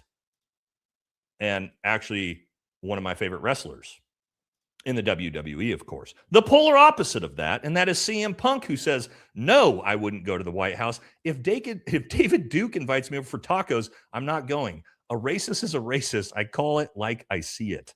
You're like, oh, this is probably how you answer this question, right? Oh, this channel's super woke, dude. Super woke. So on this channel, we don't support pedophiles. On this channel, we're not closeted homosexuals, right? So again, super woke here. So someone like you is not going to like this channel. You're not going to like a channel that doesn't like pedophiles, and I'm not a closeted homosexual like you are. So you might want to head on over to Dan Bongino or Benny Johnson's channel, where you can get a little bit of all of that for you. Okay. So head on over there. That's where the pedophiles and the closeted homosexuals are. That's not what we do. We're woke here on this channel. Got it? Tracking? Good. Okay. Now that you know that, let's keep it moving. All right. Let's watch, let's see, where were we at? Oh, interesting stuff here. Speaking of which, people that are bailing out of the Trump administration, have you seen this guy? Never Woke X. I would see this guy's stuff all the time. Always in the MAGA hat. Always shitting on liberals, always shitting on the woke people. Well, look at what he just posted. 3 times Trump voter, I'm voting blue in November. Thumbs up. Someone has to hold Trump accountable. 0 checks and balances from the Republican Party at the moment. This guy is like one of the most hardcore MAGA pro-Trump simps on the internet, and he is saying he's voting Democrat in November. Oh. Ouch. Ouch. And no, that's not a bot account. You can go to his Instagram page. He's got full videos where he literally will talk to you and tell you exactly why he got rid of the MAGA hat, exactly why he left MAGA, exactly why he left the Republican Party. That's not a bot account. It's on. Go look at his Instagram. He's been talking about this for about a month or two now. He's got a whole video where he takes the hat off and explains why he's not MAGA anymore. Oh, I'm a damn liberal. Again, correct. I'm not a pedophile and I'm not a closeted homosexual like you are and like MAGA is. So please go watch one of those channels. Okay. That's not what we do here. All right. We don't rape little kids and we don't have sex with other men behind our wives' backs. That's not what we do on this channel. We're liberals here. You need to go watch a MAGA channel where the creator does those things. Okay. Got it? Good. I don't know what the confusion is here. Why is MAGA so confused, right? If you're looking for the pedophile, gay, closeted gay channels, you need to go watch a MAGA channel, okay? That's not what liberals do. That's not what we do here. Got it. Tracking. Good. Okay. Scott Jennings had this to say, which is, I'm going to warn you right now. When Donald Trump leaves office, there will be an effort to erase his name from everything. Okay. Seems good. I'm not really, I know Scott Jennings said that. So he thinks that's a bad thing. Seems fine. Seems fine. I don't know. It seems fine. Anyway, Scott Jennings has been having a rough time getting destroyed by, Adam Mockler on CNN. It's pretty rough out here. Pretty rough out here for him. All right. Now, let's get into what's going on with Democrats. All right. We're going to start with our favorite Democrat, and that's going to be Anna, of course. Let's see what she's what type of based thing does she have to say today? I love this clip. You're always going to get absolute fucking gold from Anna. Here we go. Okay, Marco Rubio, he knows what that means, and I mean what I'm saying entirely about who he really is. And she tags him because she knows Marco Rubio is Israel's boy, okay? As Secretary of State, he will do Israel's bidding. And if I, have someone in my crosshairs, if I want someone investigated, he'll be a good boy and do as he's told. That's what she's saying here. And in every post where she's targeting someone, she goes ahead and tags Marco Rubio to ensure that he gets on the case immediately, start investigating. We already know that there are FARA issues when it comes to certain lobbying groups here in the United States that only lobby on behalf of Israel's interests, but there will never be consequences for them. Okay. It's just watching her call Marco Rubio a good little boy. She is so brutal. She is so brutal. Her insults are better than mine, man. She is absolute savage. Absolute savage. All right, what else do Democrats have going on? Now, I'm going to show you this. Democrats love him, but I've told you guys this. People don't listen to me when I look into their backgrounds and I look into their voting records. And who is it?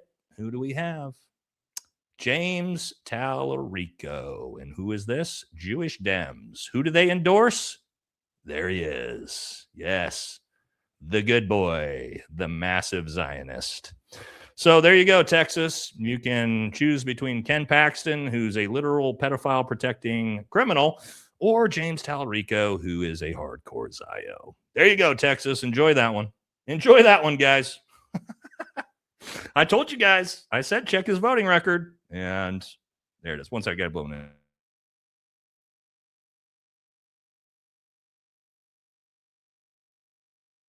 Now, the question is for Texas, who do you vote for? I mean, it's a tough one. It's a tough one.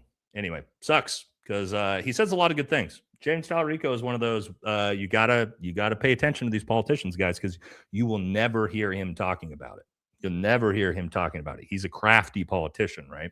He'll never talk about taking money from the Israeli lobby or anything like that. He never talks about any of it. But if you look at his voting records, woo, he's got a very, very ugly voting record when it comes to our greatest ally. Okay. He voted to take away Texans' First Amendment rights. You can look this up yourself while he was in the state House of Representatives to take away your rights as a Texan. Adams in the chat, he would know all about this, to take away your rights to criticize Israel. He voted for that as a state representative in Texas. Shit, they showed up to Adams' fucking house. He's in the chat right now. He knows better than all of us exactly what I'm talking about, right? So that dude voted for that shit to be able to do that to Adam. So just something to think about, right? Okay, here's an interesting one. Recent poll by CNN, and keep in mind, Donald Trump says CNN has the best polls. Remember, CNN said that Donald Trump has 100% support from MAGA. Donald Trump loves CNN polls, so we're going to take this as credible by Donald Trump. It says, former president, which I think this is probably true, former President Barack Obama is viewed positively by 57% of Americans. A new poll is conducted by SSRS finds far surpassing the ratings of his two Oval Office successors, both Biden and Trump. Only 34% of the public offers a favorable opinion of Trump and Biden. So, wow, there you go. There you go. I think, unfortunately, I hated Obama when he was in office. I was obviously hardcore far right Republican at the time. I don't know. He's definitely better than the last two, in my opinion. Just objectively, I think I hated Trump. I hated Biden. When I look back at Obama, I'm like, hey, it really wasn't that bad comparatively. His biggest controversy was wearing a tan suit. Now let's do a poll. Let's see what you guys think. Now, if you could vote today, who would you vote for? Voting today. All right. If an election was held literally today, these are your options. Who'd you choose? Let's see what the chat. Let's leave it up to the chat. You got three options. You could vote today. You could vote for Barack Obama. You can't vote for none. You got to vote for one. Even though I know I said that I don't do that for the poll's sake, these are your options, right? You don't get a none because that's where most people would say. So, who would you vote for? Would you vote for Obama? Would you vote for Biden? Or would you vote for Trumpster? All right. Let me know what you guys think.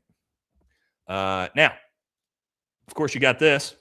Here's one of the biggest problems with the Democrat Party. This is your leadership. Yes, Chuck Schumer at the Israel Day Parade, which Zoran Mandati skipped, by the way, because he's based.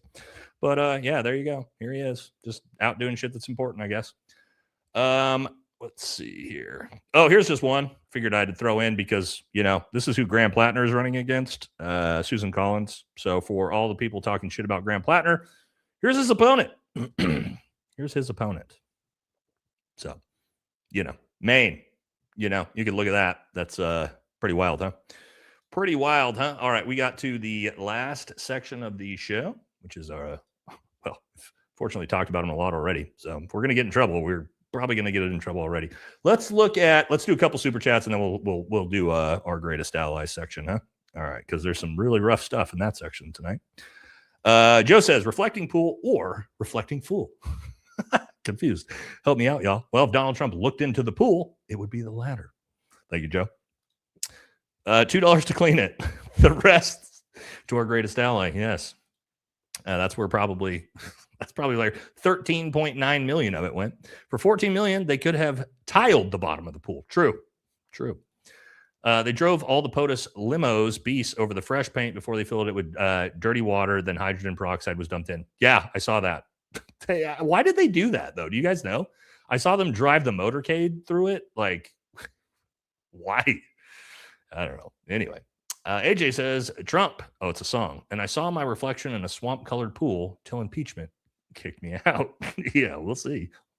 Woo. For 14 million, they could have had Mosaic tiled the pool with Trump in Jesus robes. I'm surprised that he didn't do that, right? At this point, Donnie should just admit It's Raining Men was the OG song instead of YMCA. You know, I have a episode I've been working on for a long time called Donald Trump is a Homosexual Man. Now, you guys, it's not a hit piece. It's not me making allegations. It's just clips of him saying gay shit. Just objectively gay shit about how attractive men are. And you would be shocked when I put that episode out of how many clips there are of him talking about how attractive men are. It's a shit ton. Way more than I've ever heard any other straight man say.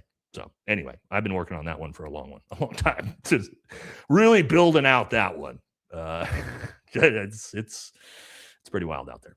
A bit concerned they're going to false flag. It'll be on the 250th. Yeah, I think we're in definite false flag territory right now with this MOU. I think we're at the highest potential risk of it that we've been in a long, long time, my friend, for sure.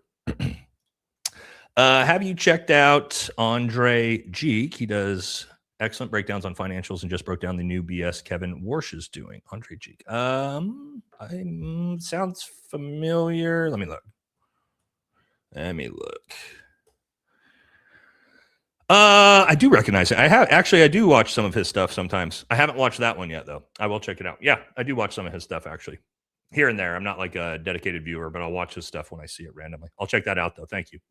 Austin says, how long do you think it'll be before we actually leave the Middle East completely, including overseas military installations? Potentially when this MOU is through. Keep in mind, we already had all our bases destroyed in the Gulf. They're destroyed, right? I don't think a lot of people we don't talk about that enough, that they're pretty much all incapacitated and gone at this point. So leaving, at least in the region around Iran, having us leave Iraq, probably going to be a lot harder to do. Syria, we're still in. But we already left Afghanistan. We're not that far away. Man. It could easily be done with this deal, to be honest. It would be the best possible thing, too. Best possible thing. I would actually, I'd have to give Iran credit for it. I was going to say, I would actually give Donald Trump a lot of credit for it, but it's not Donald Trump's choice. It's because Iran put that in the memorandum of understanding. It's like clause 6 or 7, I think, that the United States has to remove all of its military bases from the region. It's part of the MOU. So, yeah, I mean, we'd have to give Iran credit for it, I guess. But, yeah, it's possible. It's possible that we see it fairly soon. Trump only gets away with illegal actions because the GOP lets him. That's true. That's why we will vote Democrat. A lot of people are going to. I got to see candidates, right? For me, I can't just blanket say, I'm going to vote Democrat, because that's not how I roll. I got to see candidates, but we could definitely get a Democrat that I might vote for this year. I don't know. They got to get a real candidate, though. There's nobody there's no current Democrat in the field that's announced that they're running or like really hinted at it. Gavin Newsom, AOC, Pritzker, who else? Elizabeth Warren. Like those are all people that I wouldn't vote for. So we got to get a real candidate for me to even consider that. But so again, somebody said left versus right game. Not playing left versus right game. I'm saying I need to see the candidates and who they are. That's not playing the left versus right game. That's being an independent, actually. Yeah, AOC. I don't mind AOC, but I don't know. She'd have to really sell me for sure. I ain't there yet. That's for sure. DJT making O-face was not in my bingo card. Oh, his moaning. Yeah, that was pretty bizarre. All right, one more and we'll jump back into Clemson Kuzi, I'm assuming. Yeah, I can tell by your Clemson outfit here. I think I know the answer, but I'd buy a pay-per-view to watch you debate Paramount Tactical. We already have, bro. I debated him on Alex Jones' show. Already did. And then he didn't want to talk to me ever again after that. You can imagine how that went. So, yeah, already have.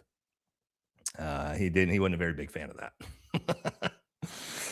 I don't think he did that well personally, but it is what it is. So he tried to claim that all of our allies were going to join the war against Iran. And yeah, a lot of those things didn't work out right. So is what it is. Okay. But yeah, it's up on Alex Jones' show if you want to watch it. Okay, let's get back into it here. Now, this is important. So you guys know Bibi is potentially going to be removed from office. Now, I talk about this all the time. People cheer about that, and I'm like, you got to understand, Bibi is... The people in Israel hate Bibi because he's not radical enough, which I know is like, some people are going to hear that and be like, what? Yeah, they want somebody way more radical, right, to replace him with, which is kind of the scary part. Here is the guy who is the top candidate at the moment to replace old Bibi. Let's see what he has to say. I believe that soon in Israel, there'll be a new government. Hopefully, I'll lead that new government. And I want to tell the Iranian regime from here, the regime, I'm going to be your worst nightmare ever. I won't relent until we free your people, ensure you don't have a nuclear weapon. So you've got no hope. We won't let up on this effort because it's fighting for our freedom, for our security, and for the benefit of the entire Middle East. I believe that soon. There you go. So he seems moderate, right? He seems moderate. He seems like a he seems like a better choice, right? Just as extreme. All right, what else do we got said recently? You got this psychopath who's actually showing up to New York here in a couple weeks. If he doesn't get arrested on the spot, something's wrong. Ben Gvir, who said, we need to think outside the box. Occupying territory and killing large numbers is important, but arresting their women and children and taking them prisoner is what hurts them the most. So, yeah, that's great. That's great. All right, here's some more. If you know this is our greatest ally, guys.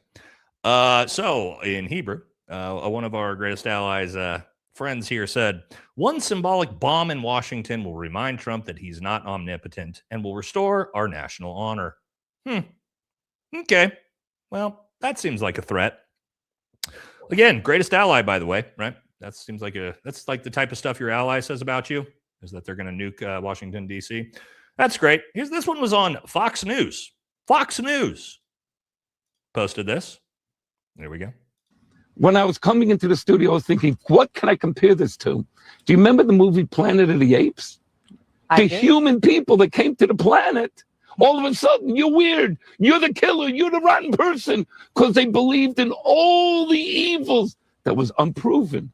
To be a Jew today sometimes is like the humans that come to the Planet of the Apes and meeting people like him. And like, where did you get this from? Why do you think this way?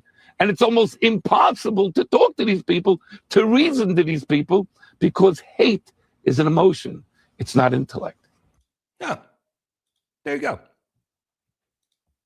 That's our greatest ally, by the way, on Fox News.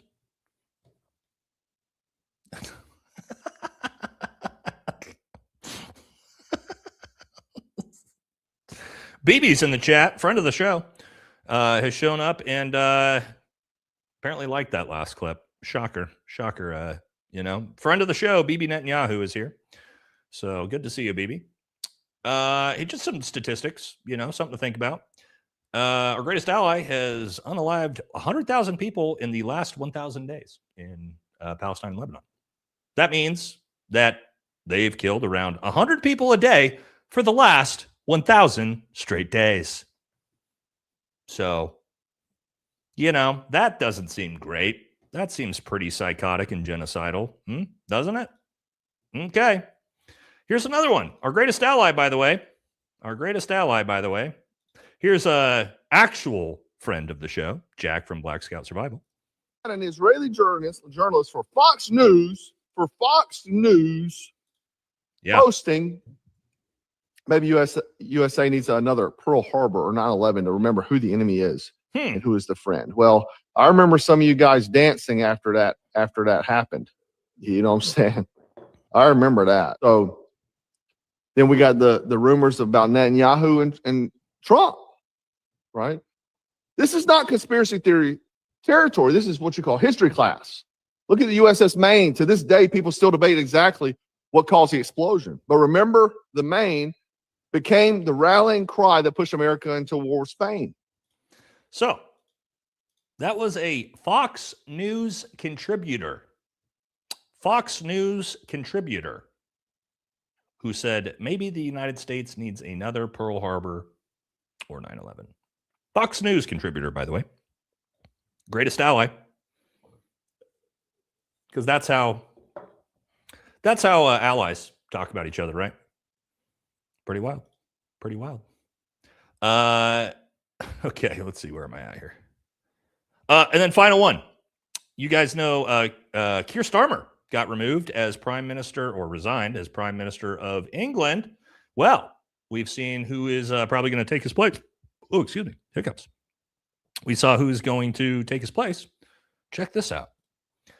This guy who immediately says Adam Burnham, the likely successor to Starmer, the very first thing this guy comes out and says is the first foreign visit I would do as a leader of the Labour Party would be to Israel.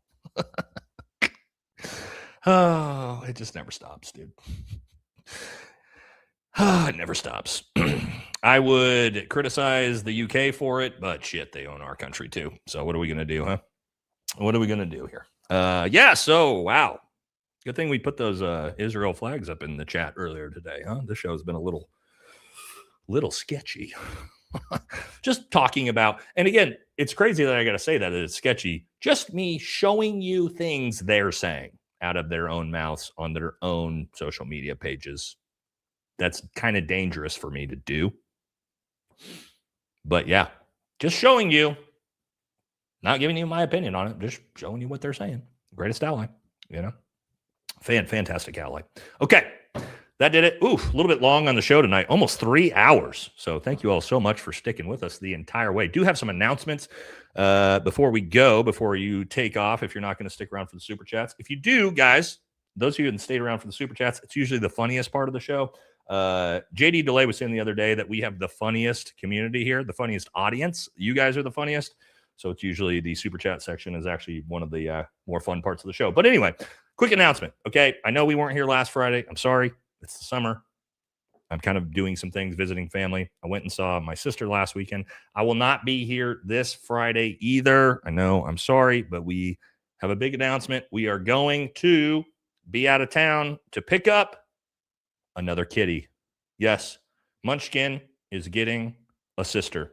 So we have to go get literal sister. It's actually Munchkin's parents. We're getting another one of their new litter, a little white munchie, which just like Munchkin. So that's what we will be out of town for. Might try to fit in a live stream maybe this weekend on Saturday. So I'll let you guys know via a post if we're going to do that. Because again, we've missed 2 in a row, but we got to go. We got to go pick up the new little kitty. So yeah, we'll have that'll be our second. It's Mochi. Mochi will be the kitty's name. Mochi and Munchkin. And we'll show you guys her on the stream. So I'm thinking about, what do we think about this Saturday, right? Let's see if I have time to get guys together. This Saturday, if we want to just do a hangout stream where we get together, all the boys, and we like sit around, play cards or something like that, and we just shit talk and have fun on like a Saturday. We'll get Jesse, JD DeLay, maybe get Dan from Heavy Duty Country, get Danks, maybe get Baron. I'm sure they'll all probably come. And we can just hang out as a community. We've been talking about wanting to do one together. So we did one, we did one a couple weeks ago, all of us. You guys probably missed it. Oh, Matt too. Matt. Yeah, Matt's here. Matt was there for the last one. Matt would be there too. What do you guys think? Would that be fun? We'll do that on like Saturday, and then it'll just be chill. We'll just hang out, talk shit, talk about everything going on. Let me talk to all the guys. Matt's obviously in. Let me talk to all the guys and see if we can. Jack might be able to come actually, because Jack usually can't come because he works during the time I live stream. But yeah, let's do that. We'll do that. We'll plan on it. I'll shoot to the guys if I can get enough guys. It's hopefully not just me and Matt. Let's say yes, but I think the other guys will be down. Right. So I'll pitch it to them in the group chat when we get done, and we'll try to do that. Okay, cool, got it. Let's hit the supers, and yeah, we did, guys. We did this exact collab, by the way. I kind of hosed you guys though, because the last time we did it, I didn't collab live stream it. So it was me, Baron Coleman, Jesse, Matt, Danks, Mr. Let Go. And so we actually did one of these. I didn't tell you guys we were going to do it, and I didn't live stream it. So that was kind of a whoopsie on my part. But yeah, we did it last time. It was a lot of fun. Yeah, I'll invite Jack too. Okay. And yeah, we'll just have a big panel and see how many of the homies I can get. All the coolest dudes. Okay. Cool. All right, guys. Sounds good. Let's plan on that. I'll pitch it, and then I don't know what time it'll be, but most likely it'll be Saturday, probably around like 5 p.m. Pacific. And then I'll post it too if we decide to do it. Okay, let's jump into it. Let's knock these out. The announcements are done. Thank you all so much.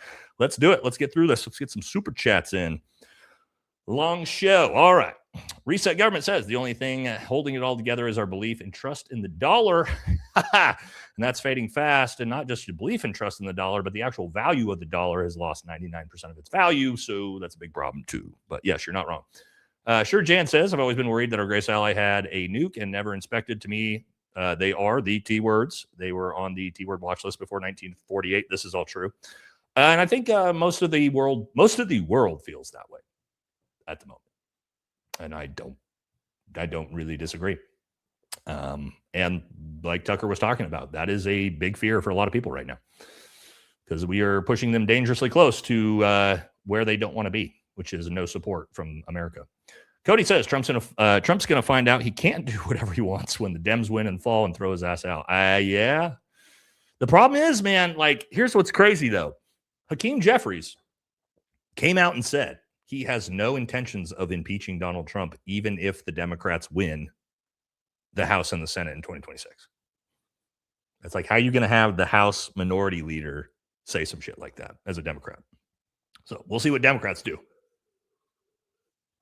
But I don't know. I can't fix my car or fuel. I can't afford to fix my car or fuel anyways. That's a fair point.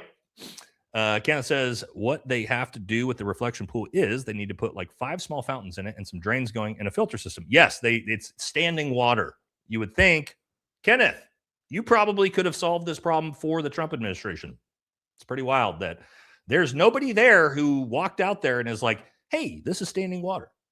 We probably, like, algae is going to grow in standing water in the Washington, D.C. summer heat. It's going to happen. But yeah. Univercal says, found your channel recently. You're crushing it. Well, thank you very much. I'm a Democrat, but try to call out the BS in my party. I always appreciate that. There's a lot of good Democrats that do that, by the way. Kyle Kalinske, Keith Edwards. That's what I like about them, is they fucking hammer their own party hard, which you don't see from. I don't like the shills in either party, right? Let me finish your super chat and then I'll respond to it. And all they want to say is, oh, but Trump, keep calling out your own party's bullshit. It's the only way. Yes, holding your own party accountable is super, super important. And look, I just don't like the sycophants on either side. Like the Democrat or Republican, all they can do is fucking defend anything their party does and only attack the other party. Same thing with Republicans. It's just disingenuous and it doesn't get anywhere, right? If you can't hold your own party's bullshit accountable, your party's going to suck. And that's what's happened with the Republican Party, is they didn't hold their own party accountable, and now it's trash. So, you know, I do like the Democrat content creators that will like just fucking call out their own party. That's very important too, man, for sure. Sneaker Dad says, have been watching and enjoying your show for a long time and still don't know what your name is. My name is Nate. So I kind of screwed this up. I was actually talking to, I think, my sister about it when we were talking about the channel. I I kind of screwed up just not using my real name for the channel, Nate Kornakia. My last name is also, when you read it, like no one can pronounce it. So I have a last name nobody can pronounce, and I didn't just name my channel that so people hear the name all the time. So now I'm Nate from Valhalla or Valhalla VFT. Nobody actually knows my real name. So I probably should have done that. Or what I should probably start doing is when I introduce myself I should introduce myself in my videos and actually say my name. So, but I can't remember to do that very often. But yeah, Nate Kornakia. Kornakia is how you say it. And it's a doozy. But yeah, Nate, Nate's fine too. Thank you, brother.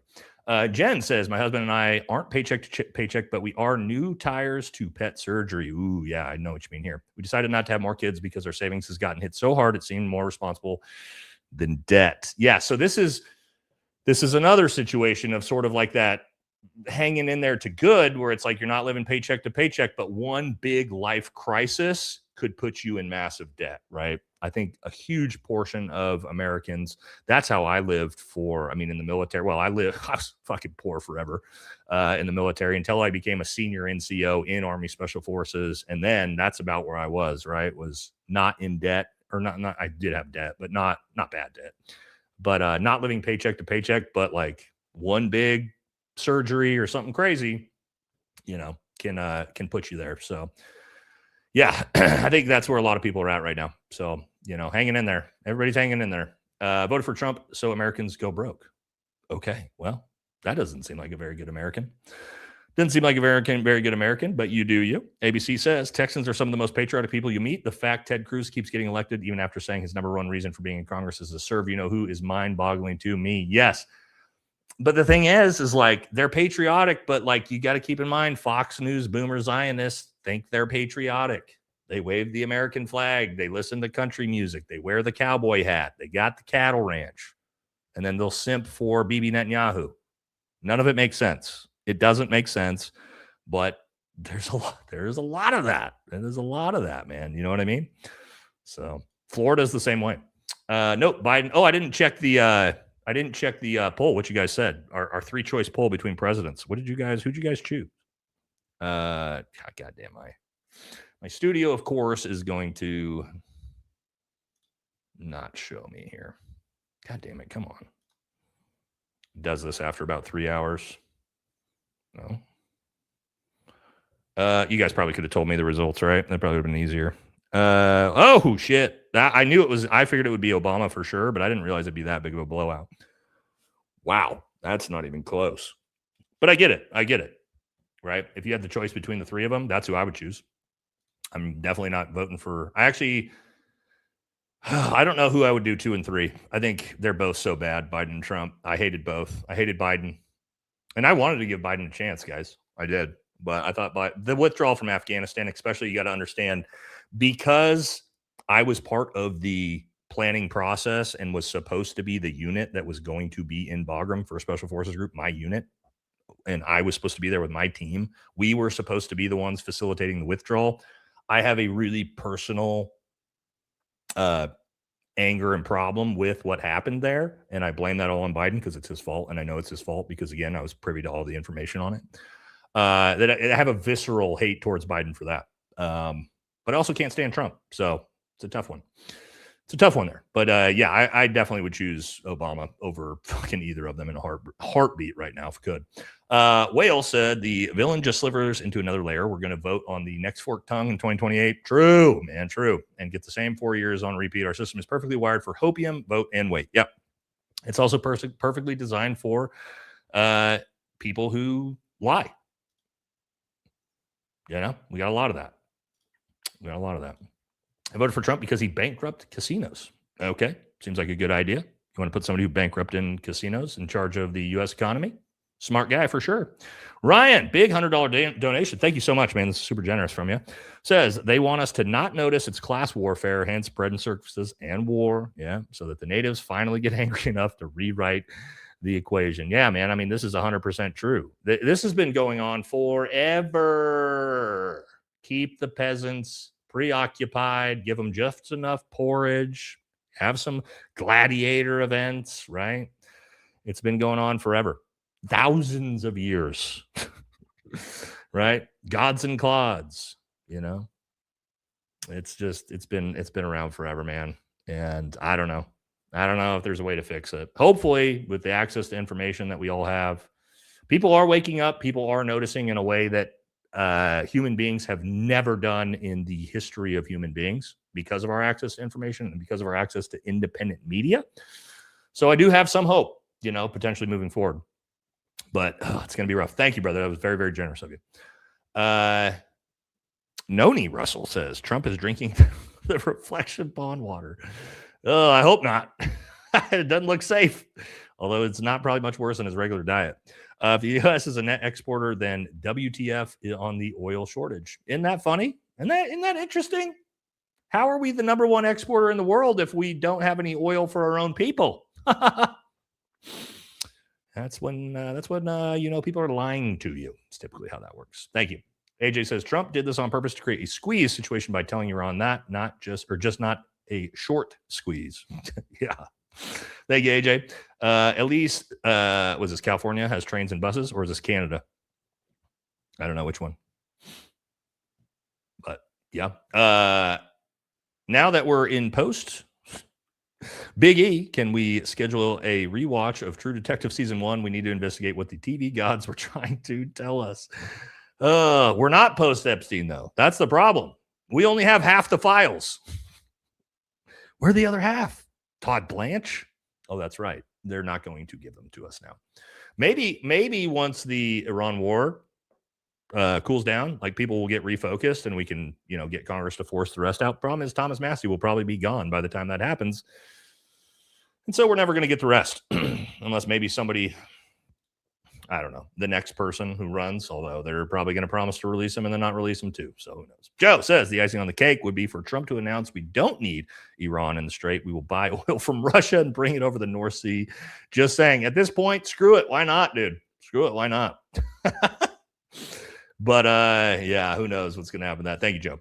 Havoc says, hey, bro, Marine Recondo here. It's insane how occupied we are. And we are here and seeing all our politicians not give a damn about American people. Time for term limits, clean house, America first always, and someday fix the fraud. I think term limits would be the biggest net positive change in Congress for sure, right? Because when you have people like Nancy Pelosi, Chuck Schumer, all these people that have been there for 30, 40 years, just massively enriching themselves, at least with term limits, it would create a little bit of a churn, right? So you couldn't embed these people and they never get out to where they're just a constant vote for a foreign lobby forever. At least the foreign lobbies would have to buy and pay for the new ones every time, which would at least give us a little bit of a chance to clean house. You know what I mean? But the problem is the people who are going to vote to make the term limits are the people whose jobs are on the line. And you know what people are not going to do? Vote to unemploy themselves. They're just not going to do it. Now, you'll get a couple congressmen here and there that don't care about being in Congress for their entire lives. But the vast majority of them ain't fucking voting for that because they don't want to leave. That's their payday. They're making millions and millions and millions of dollars, dude. They ain't going nowhere, right? So you would have to, like, the people somehow have to force that because the politicians ain't going to vote themselves out. And AI is going to lower many of those salaries. That's 100% true. 100% true. All right. Have you been seeing the continuing bad takes of Asmongold? Yes, I do. The bottom 2% of society have caused all manifest problems of your life. This is, I did see him say this, and he said people need to stop bullying Israel. And he said, yeah, the bottom 2%, like poor people, right? The poorest 2% of people in America are the cause of all of your problems. That is just fundamentally one of the dumbest fucking things I've ever heard in my life. This is not true. It's fundamentally not true. They have no systemic control over anything. They don't control the government. They don't control the tax system. They don't control policies. They don't control any corporations. They don't control literally anything. Not your local politicians, nothing. So they commit more crime. Sure. That's 100% true. Crime is much, much higher in poverty areas. That's no surprise there, but that's, I don't know how stupid you have to be to think that all the cause of all your problems is the bottom 2% in society. Woo! Pretty dumb dude, man. Too bad too. I really liked him as a video game content creator back in the day. Now he's got to get out of politics because he's way out of his depth. Way out of his depth. Way out of his depth. Just intellectually. All right, Kiwi says, I actually said a few lives ago that our greatest ally would use nukes if America stops their support for Israel. They threatened nukes back in the 1973 war. Well, we saw exactly a bunch of clips and a bunch of posts from them literally threatening it. Mark Levine was threatening it. Literally the other day. It's wild. Cranberry says America's back. About all we doing is taking it in the back. Thanks for keeping it real, Nate. Yeah, that's kind of what we are getting bent over pretty hard right now. Oh, sorry, I got the hiccups. Thank you, Granberry. Appreciate you, brother. Clint Russell does a great job on the Fed stuff. Clint Russell. I know that name. I'll have to look. Well, I don't know why I'm not putting a face to a name there. I do know that name, though. Thank you. You can't triple stamp a double stamp. Yep. Trump 2028. I'm tired of winning. Or I'm not tired of winning. Well, you're not winning, so that's weird. But you do what you got to do, brother. You could vote Trump 2028 if you want to. I really want this to happen. I actually agree with him. I really want Donald Trump to run in 2028 because it will, however it breaks the Constitution for him to do it, it'll also allow Barack Obama to do it. And that would be the funniest fucking thing I've ever seen in my life. Because we just saw the poll. Barack Obama will 50-0 state Donald Trump in 2028. And I would absolutely find it to be the funniest thing in my life if he lost a presidential election to the person he's most jealous of in this world. It would be absolutely. I'm gonna agree with you on that. I hope Donald Trump runs in 2028 and then Barack Obama runs and just absolutely crushes him, embarrasses him, because it'll be fucking hilarious. Taxation is theft. Inflation is tax. Period. True. Very true. Both those are true. Inflation just straight up eats away at your money. So, yep.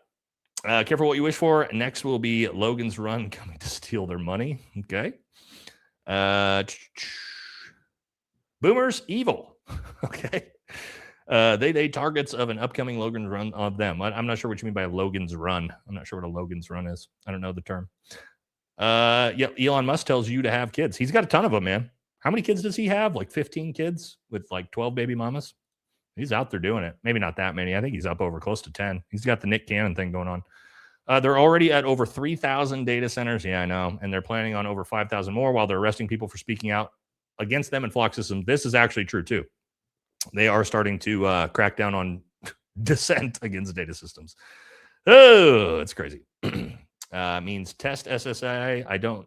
I know folk using their SSI to fund their cat rescue business. And they have a segment figure wealth. Oh, Social Security income. Yep. That too. That doesn't make any sense, does it? I believe the boomers are only half the problem. Boomers are the only American generation brainwashed into Zionism. Who did that? Ha! Good point. Happened after World War II. Who are our history books written by? Ghislaine Maxwell's dad. Something to think about. It's a real thing. Social Security income has been a Ponzi scheme since it was created. True. Lots of examples of boomers and Gen X being legitimately evil. Epstein, Trump, Bezos, Biden, Clinton, Mark Zuckerberg, Weinstein, Putin. True. Could go on and on. Same pattern. You're not wrong. Social Security needed is indeed a Ponzi scheme, and it's been a government slush fund for decades. The account is full of IOUs. 100% true. If it wasn't, there would be so much money. You have no idea. If they would have simply invested all of that Social Security income into a 5% treasury bill, that money would be worth so much money. But it's not, because they didn't do that. And they've just been stealing it the entire time, like you mentioned. At this point, I think I'm just going to sell the powder like Pablo Escobar. You're going to become a drug dealer? Okay. So financially secure for the next 40 years. Hey, you can ask JD DeLay how well that goes, man. Ask JD DeLay how well drug running goes, you know. And I'm not talking shit. JD's completely open about his past history, you know what I mean? But typically it catches up to you. Do the math. After the world's top 1% takes their share, each person on Earth will only have 30,000 left. That's the world economy. The U.S. isn't far off. That's crazy. That is crazy if that's true. I'd have to do the numbers, but I'm going to take your word for it. I did not need you to tell me that Social Security wouldn't be there for me. You are late to the game. On the shoulders of giants is who you capitalized off of. What? How is Social Security not going to be there for us? Make us capitalizing off of the boomers who receive Social Security. Are you guys seeing the logic in that one? Am I missing something? I don't know. Maybe I read that wrong. Or that was just retarded. One of the two. Who knows? Thank you, though. The government somehow, some way finds a way to fleece the taxpayers. Are literally playing in your face. Yeah, they do that well, don't they? They always manage to fucking steal our money. To add to the data centers, BlackRock, State Street, and Vanguard are buying up every power company and skirting the anti-laws via stock holdings. Yeah, and they own, 80% of the stock market as well. So, yeah, not great. I'm on SSDI because of a broken back, and it was based on the amount I made yearly as a registered nurse. On the SSA statement, it shows how much every year you paid into SSA. Yeah, it'll show you how much you paid into it. And just so you know, Social Security, when you're doing SSDI, which I would have been allowed to take too, but I didn't, it is not the same as regular Social Security. Just so you know. Settle down, VFT. You've done too much noticing. That's also true. One of the Social Security problems is stagnating wage growth of the lower class. Medium wage used to be 83% of the Social Security ceiling, and now it's down to 34%. Yeah. Social Security is a perfect example of a Ponzi scheme. Yeah, this is common knowledge. People who disagree haven't done 30 seconds of simple research. True. Current income tax is used to pay benefits to retirees. True. Explained that entire thing earlier. Thank you, though. Right, the guy says Trump was the only target to send brave ways back to the machine. Just ask him. Yeah. I was part of AWG. Very cool, dude. I worked a lot with AWG. We had a dedicated AWG asset with us on my deployment in 2018. From 07 to 14, nothing about anyone using a drone. Our AWG guys actually did use drones, but that was a little bit late when we started being having a lot more focus on drones. They just had like a simple drone they would carry with them. That they would put up and use to like forward scout areas and stuff like that. But yeah, very cool. AWG is super cool. Whale said, don't be too starstruck with Sean's baseness. Those CIA folks sway with the wind. Well, I mean, I talked to Sean personally, and I think Sean's a great dude. I haven't gotten that feeling from him myself, but who knows? You know what I mean? Who knows? You never know. We have met the enemy, and he is us. Pogo. Yeah. All right. If Trump causes the collapse of our greatest ally, he would have legitimately earned the Nobel Peace Prize. This is actually, it would be warranted. It would be warranted if he would pull that off, but I don't know. We'll see if it happens. A lot of good kitty pictures here tonight, huh? That's a good kitty picture. That's a really good kitty picture right there. It's a battle kitty. The oil embargo was in 73 during Richard Nixon, so nothing to do with Carter. Trump is a fat Nixon. Why anybody voted Republican after Nixon is beyond me. I don't know. Teal secretly paid Trump $900 million to pick Vance. I don't know if that's true, but I wouldn't be shocked. I wouldn't be shocked to see that true. Love your stuff. Smart guy. How's your kitty? Munchkin's doing great. She's snoozing right now. I got to get a Munchkin out here for one of the live streams pretty soon. The problem is she sleeps during the day. She's 5 p.m. is her snoozing time. So she's usually asleep when I come out to the studio to film. JD is just a bit more kabuki theater who, yes, I know. Yep. Who, if elected, will continue the destruction of our country. I'm all set with him. Yep. Jen says, please tell me you've heard of the viral song. Thank you for replacing Ayatollah Khomeini with another Ayatollah Khomeini. Thank you for fighting for 20 years to replace the Taliban with the Taliban. I have not heard this, but sadly, this is objectively true. We did both of these things. So it is depressing for sure, especially Afghanistan for those of us who were there. JD gives me based Bonner vibes, like John Vetterman gives me based Bonner vibes. Nothing will change. Yeah, I mean, again, JD Vance is just like Gavin Newsom. He is whatever he needs to be in the moment he needs to be it as a politician. I do not believe he has a single static moral or value in his body whatsoever. He is whatever he feels like he needs to be because it is politically beneficial for him at the time. I think he is the epitome of that. And that's why he's going to pretend to be America first going into the next election. But I'm not going to fall for it. You guys aren't going to fall for it, but a lot of Americans might fall for it. We'll just have to see. Ryan, thank you. Another big donation, brother. Thank you. Very generous from you tonight. It says, cause and effect, campaign on Epstein's transparency, and then do a 180 diversion. And we're not supposed to notice. WTF. Yeah. Yeah. Yeah, he wanted the Epstein files released so bad and wanted accountability. And then he was heading up the Situation Room meetings to try to cover them up from the American people. So apparently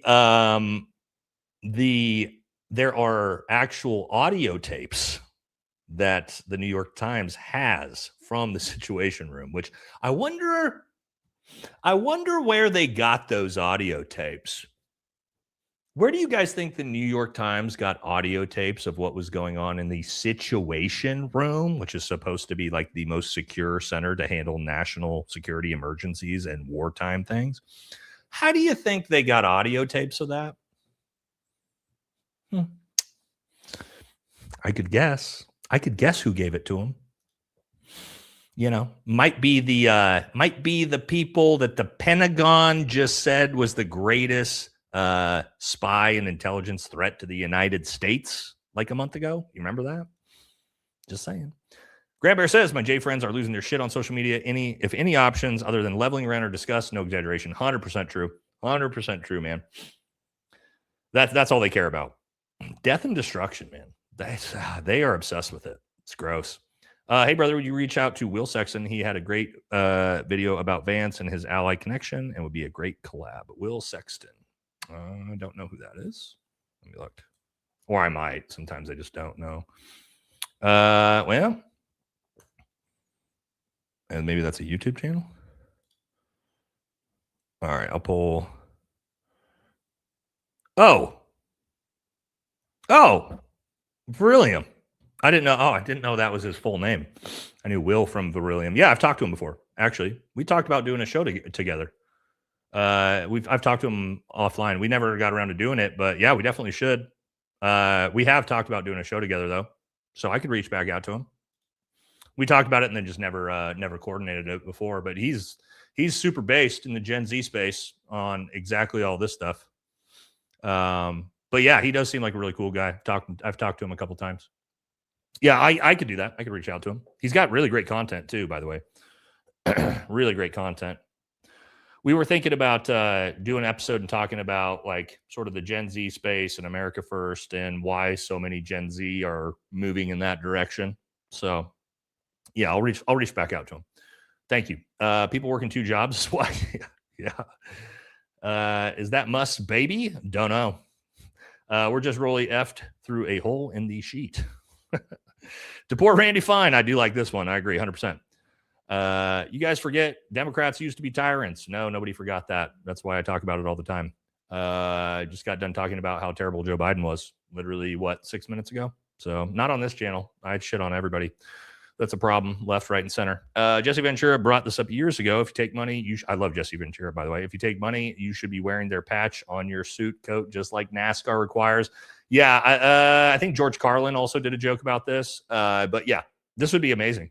We should NASCAR them up, right? With all the corporations and foreign countries that donate to them, the politicians, they should have to wear all that shit like a NASCAR driver. Thank you.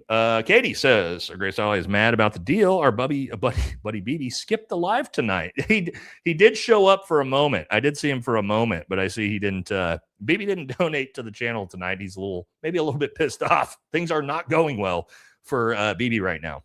He's about to lose power on top of it. So thank you, Katie. He did have that, right? Randy Fine, I have a rug burn on my forehead. Kiwi says we could do, oh man, Albania is crushing it, dude. I watch them and I'm just jealous. I'm just jealous that people around the world will just stand up to this bullshit. If you guys haven't seen, real quick, we'll read the rest of Kiwis.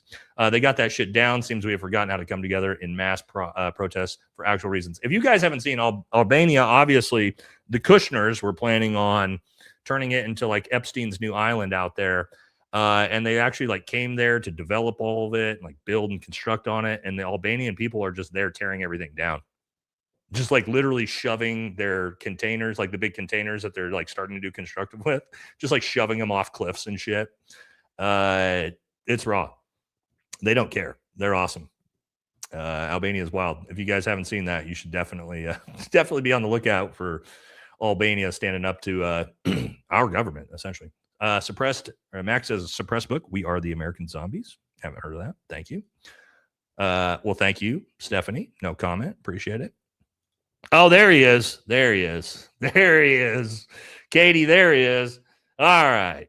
There's Uncle BB, friend of the show, says Valhalla VFT is brought to you by AIPAC. Yes. Yes, it is. That's true. We're playing the long game. We're playing the long game, me and AIPAC. So it'll be like around 2037. I'm going to pivot. I'm going to pivot hard into being pro our greatest ally, right? So we're playing the long game right now. We're playing the long game. The pivot's coming. It's coming in about 13 years. We're going to pivot. We're going to pivot super hard. We're building to it over time. Thank you, Uncle BB. Appreciate it. Read the Jubilee debate. All the MAGA women raised their hands to say, yes, this was disgusting. I didn't show you this clip, guys, but we'll talk about it real quick because Jen's brought it up. They all raised their hands to say they would sleep with Donald J. Trump, a married man, 10 of 10 Christian values. So I don't remember exactly how it gets framed, but one of the older MAGA women is talking about like how, they're talking about the 28 sexual assault allegations and rape allegations against Donald Trump. And she's like, Donald Trump would never do that because he doesn't need to, because any woman would love to sleep with Donald Trump. And Dean starts laughing and he was like, who of you in this room would sleep with Donald Trump? And disgustingly amount of them raised their hands, like 20-year-old girls and shit. Absolutely disgusting and psychotic. But yeah, you guys might see that clip. That clip's one of the other really popular ones that are going around from that Jubilee. Fucking gross. Absolutely gross. Average Canadian says, shocker, Kristi Noem in Canada hired by Nova Red Mining. Outrageous. They never get fired and they never lose anything. You guys notice that? They just get moved. It's fucking the worst. No accountability ever. They just move them around. Thank you. The polls bait, I took it. Does Ross Perot have any great grandchildren worth of crap? Well, Thomas Massie is the Ross Perot candidate, right? If Thomas Massie runs as an independent, the Republican won't win. It doesn't matter who the Republican is. If Thomas Massie runs as an independent instead of a Republican, they're cooked. The Republican will not win. That'll take 15% of the vote, of the Republican vote, right off the top. Gone. And no Republican can win with Thomas Massie in the race as an independent. So it'll be interesting to see how scorched earth Thomas Massie wants to go. Does he want to fully say F the Republican Party? Watch this. I hope he does. But at the same time, he could win as a Republican. But they'll never let him win because they'll never let him get to the finish line. So maybe just as a, oh God, what did BB just dropped a fat donation. That's not good. That's not good. All right, we'll get to it. But again, Thomas Massie has the ability to be that guy if he wants to. We don't know yet. Remember, Obama ordered no shoot back if ISIS puts hands up and surrenders. Got many killed. Wasn't ISIS. No, it wasn't ISIS. That was one of the ROEs in Afghanistan for a while, though. However, it wasn't if ISIS puts their hands up and surrenders. What the ROE typically was is that you had to wait to be fired upon before you could return fire, which, yes, that was a huge fucking problem. Really, really bad for the ROE. That is something Obama, as a soldier, Donald Trump in 2016 did a lot better job of, was changing the ROEs in Afghanistan and Iraq to actually be safer and more beneficial to the warfighter. That's why these are things I give credit to Donald Trump for from his first term. And yes, that was a big fucking negative of of Barack Obama's presidency. You are 100% correct on that. 100% correct. Look, call balls and strikes where they're at. And what he said was not wrong. So only if Big H did invade Russia in the winter with John Jones as a duck. There's a lot going on here, brother. There's a lot going on here, you know. But okay. Kiwi says hard times. Yeah, here we go. We talked about this on this exact thing on the show a couple weeks ago. Hard times create strong men. WW1. True. And WW2. Strong men create good times. That happened. That created the boomers. Good times create weak men. The boomers. Weak men create hard time. The boomers. And we are now here as boomers have complete systemic control of all of the wealth and power in the world. So yeah, this is 100%. This is 100% accurate. And that it's funny how perfect that actually timeline wise works out. So now Gen Z is going to have to be the is going to have to live through the hard times create hard men. Unfortunately. Democrat men are weak. Physically weak? Because I have an entire episode showing there's no jacked Republican men in the social media space. They're all pussies, dude. They're all physically weak pussies.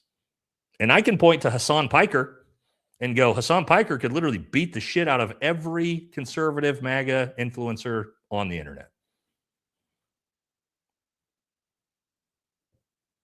I'm just saying. Just calling balls and strikes here. Right? I mean, I can show you. I'm not saying I like the guy, but if you're going to call Democrat men weak, when these dudes are all cucks, I'll show you. Like, so you're going to compare someone like, Ben Shapiro? Is that a tough guy? Michael Knowles? Is that a tough guy? Matt Walsh? Because this dude, this is the farthest left communist you're going to find. And that dude's in 1,000 times better shape than every MAGA conservative internet. Tatum would slime him.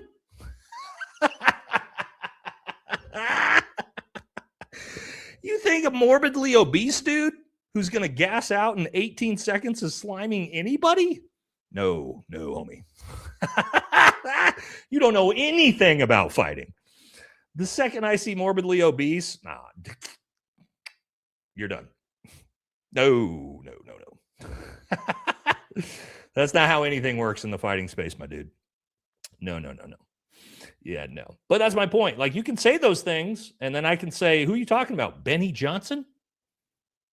Ben Shapiro? Mark Levine? Lindsey Graham? Are these your tough guys? Donald Trump? Eric Trump?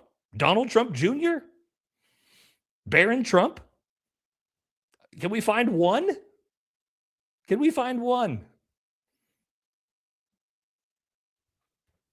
There aren't any, dude. So come on, bro. Come on. So when I start to actually list the names, you're like, shit. Just saying, dude. It's fun. You can say those things. I'm not sipping. I'm just saying. You're in here trying to talk about how tough MAGA is, dude. It's just not a thing, right? You just look like a fucking dork when you say that shit. MAGA is tough guys. Yeah. Yeah. There's a whole lot of masculine tough guys in the MAGA influencer space, for sure. Come on, dude. Oh my God, dude. You're silly, man. You guys are silly.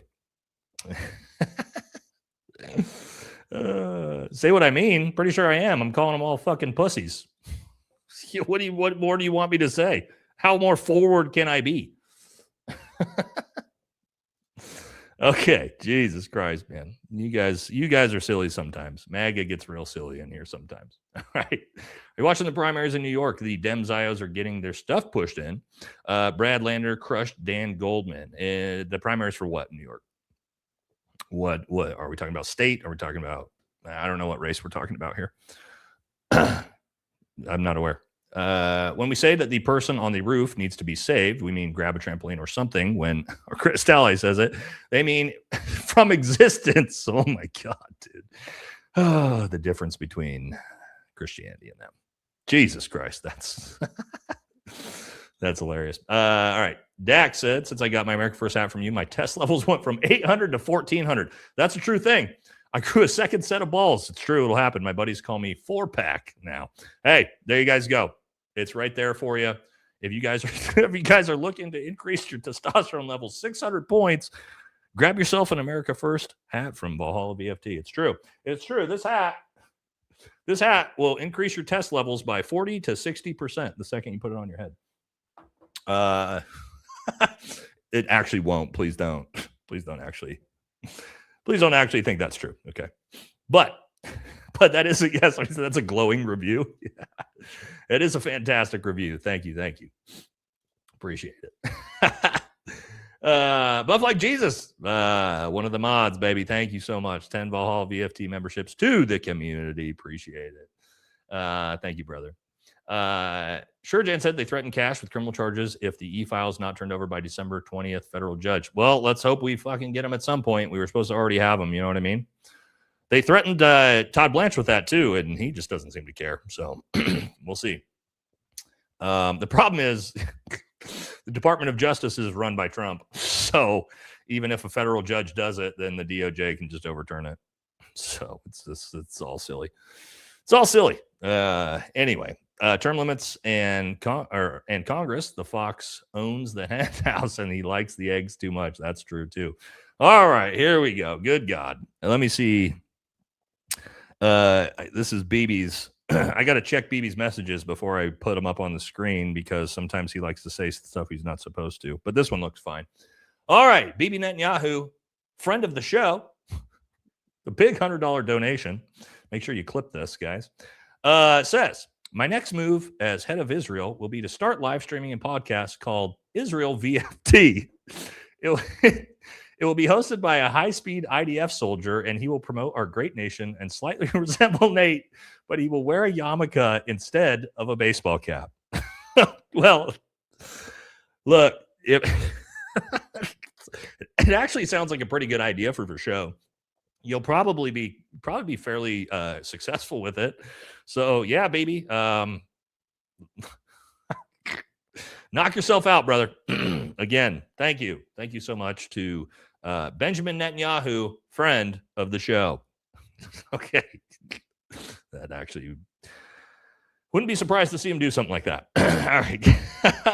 So God's Country says, have to say the only thing good I've seen from Trump is giving the Medal of Honor to Major James Capers. Long overdue. Credit where credit is due. Yeah, those things are always great, right? Whenever we see stuff like that, we always say, hey, good, cool.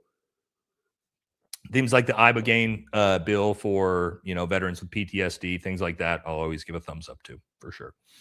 Logan's Run, you are terminated at 30. Jesus, it'd be raised to 50? Well, that sounds dark. My gosh. What are your thoughts on Brandon? I like Brandon. I know Brandon personally. I think Brandon's a great dude. I think he's very sincere. I like the fact that he doesn't need anybody's money to run for Congress.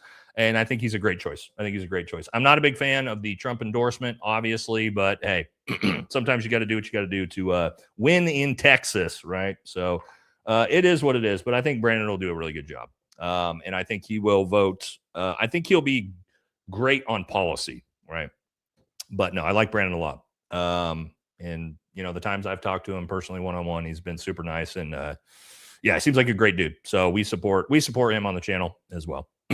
So again, I like politicians that paid for their own campaigns. I'm a big fan of that. Because there's not very many people that do that, right? Because now you don't got to worry about him having to vote because a foreign nation or a corporate lobby tells him to vote in a certain way. You know what I mean? So whether we like what he decides to do or not, at least you know that he's going to do it because he thinks it's the right thing to do, which is a lot. It's a lot more than we can ask from most of our politicians. You know what I mean? So.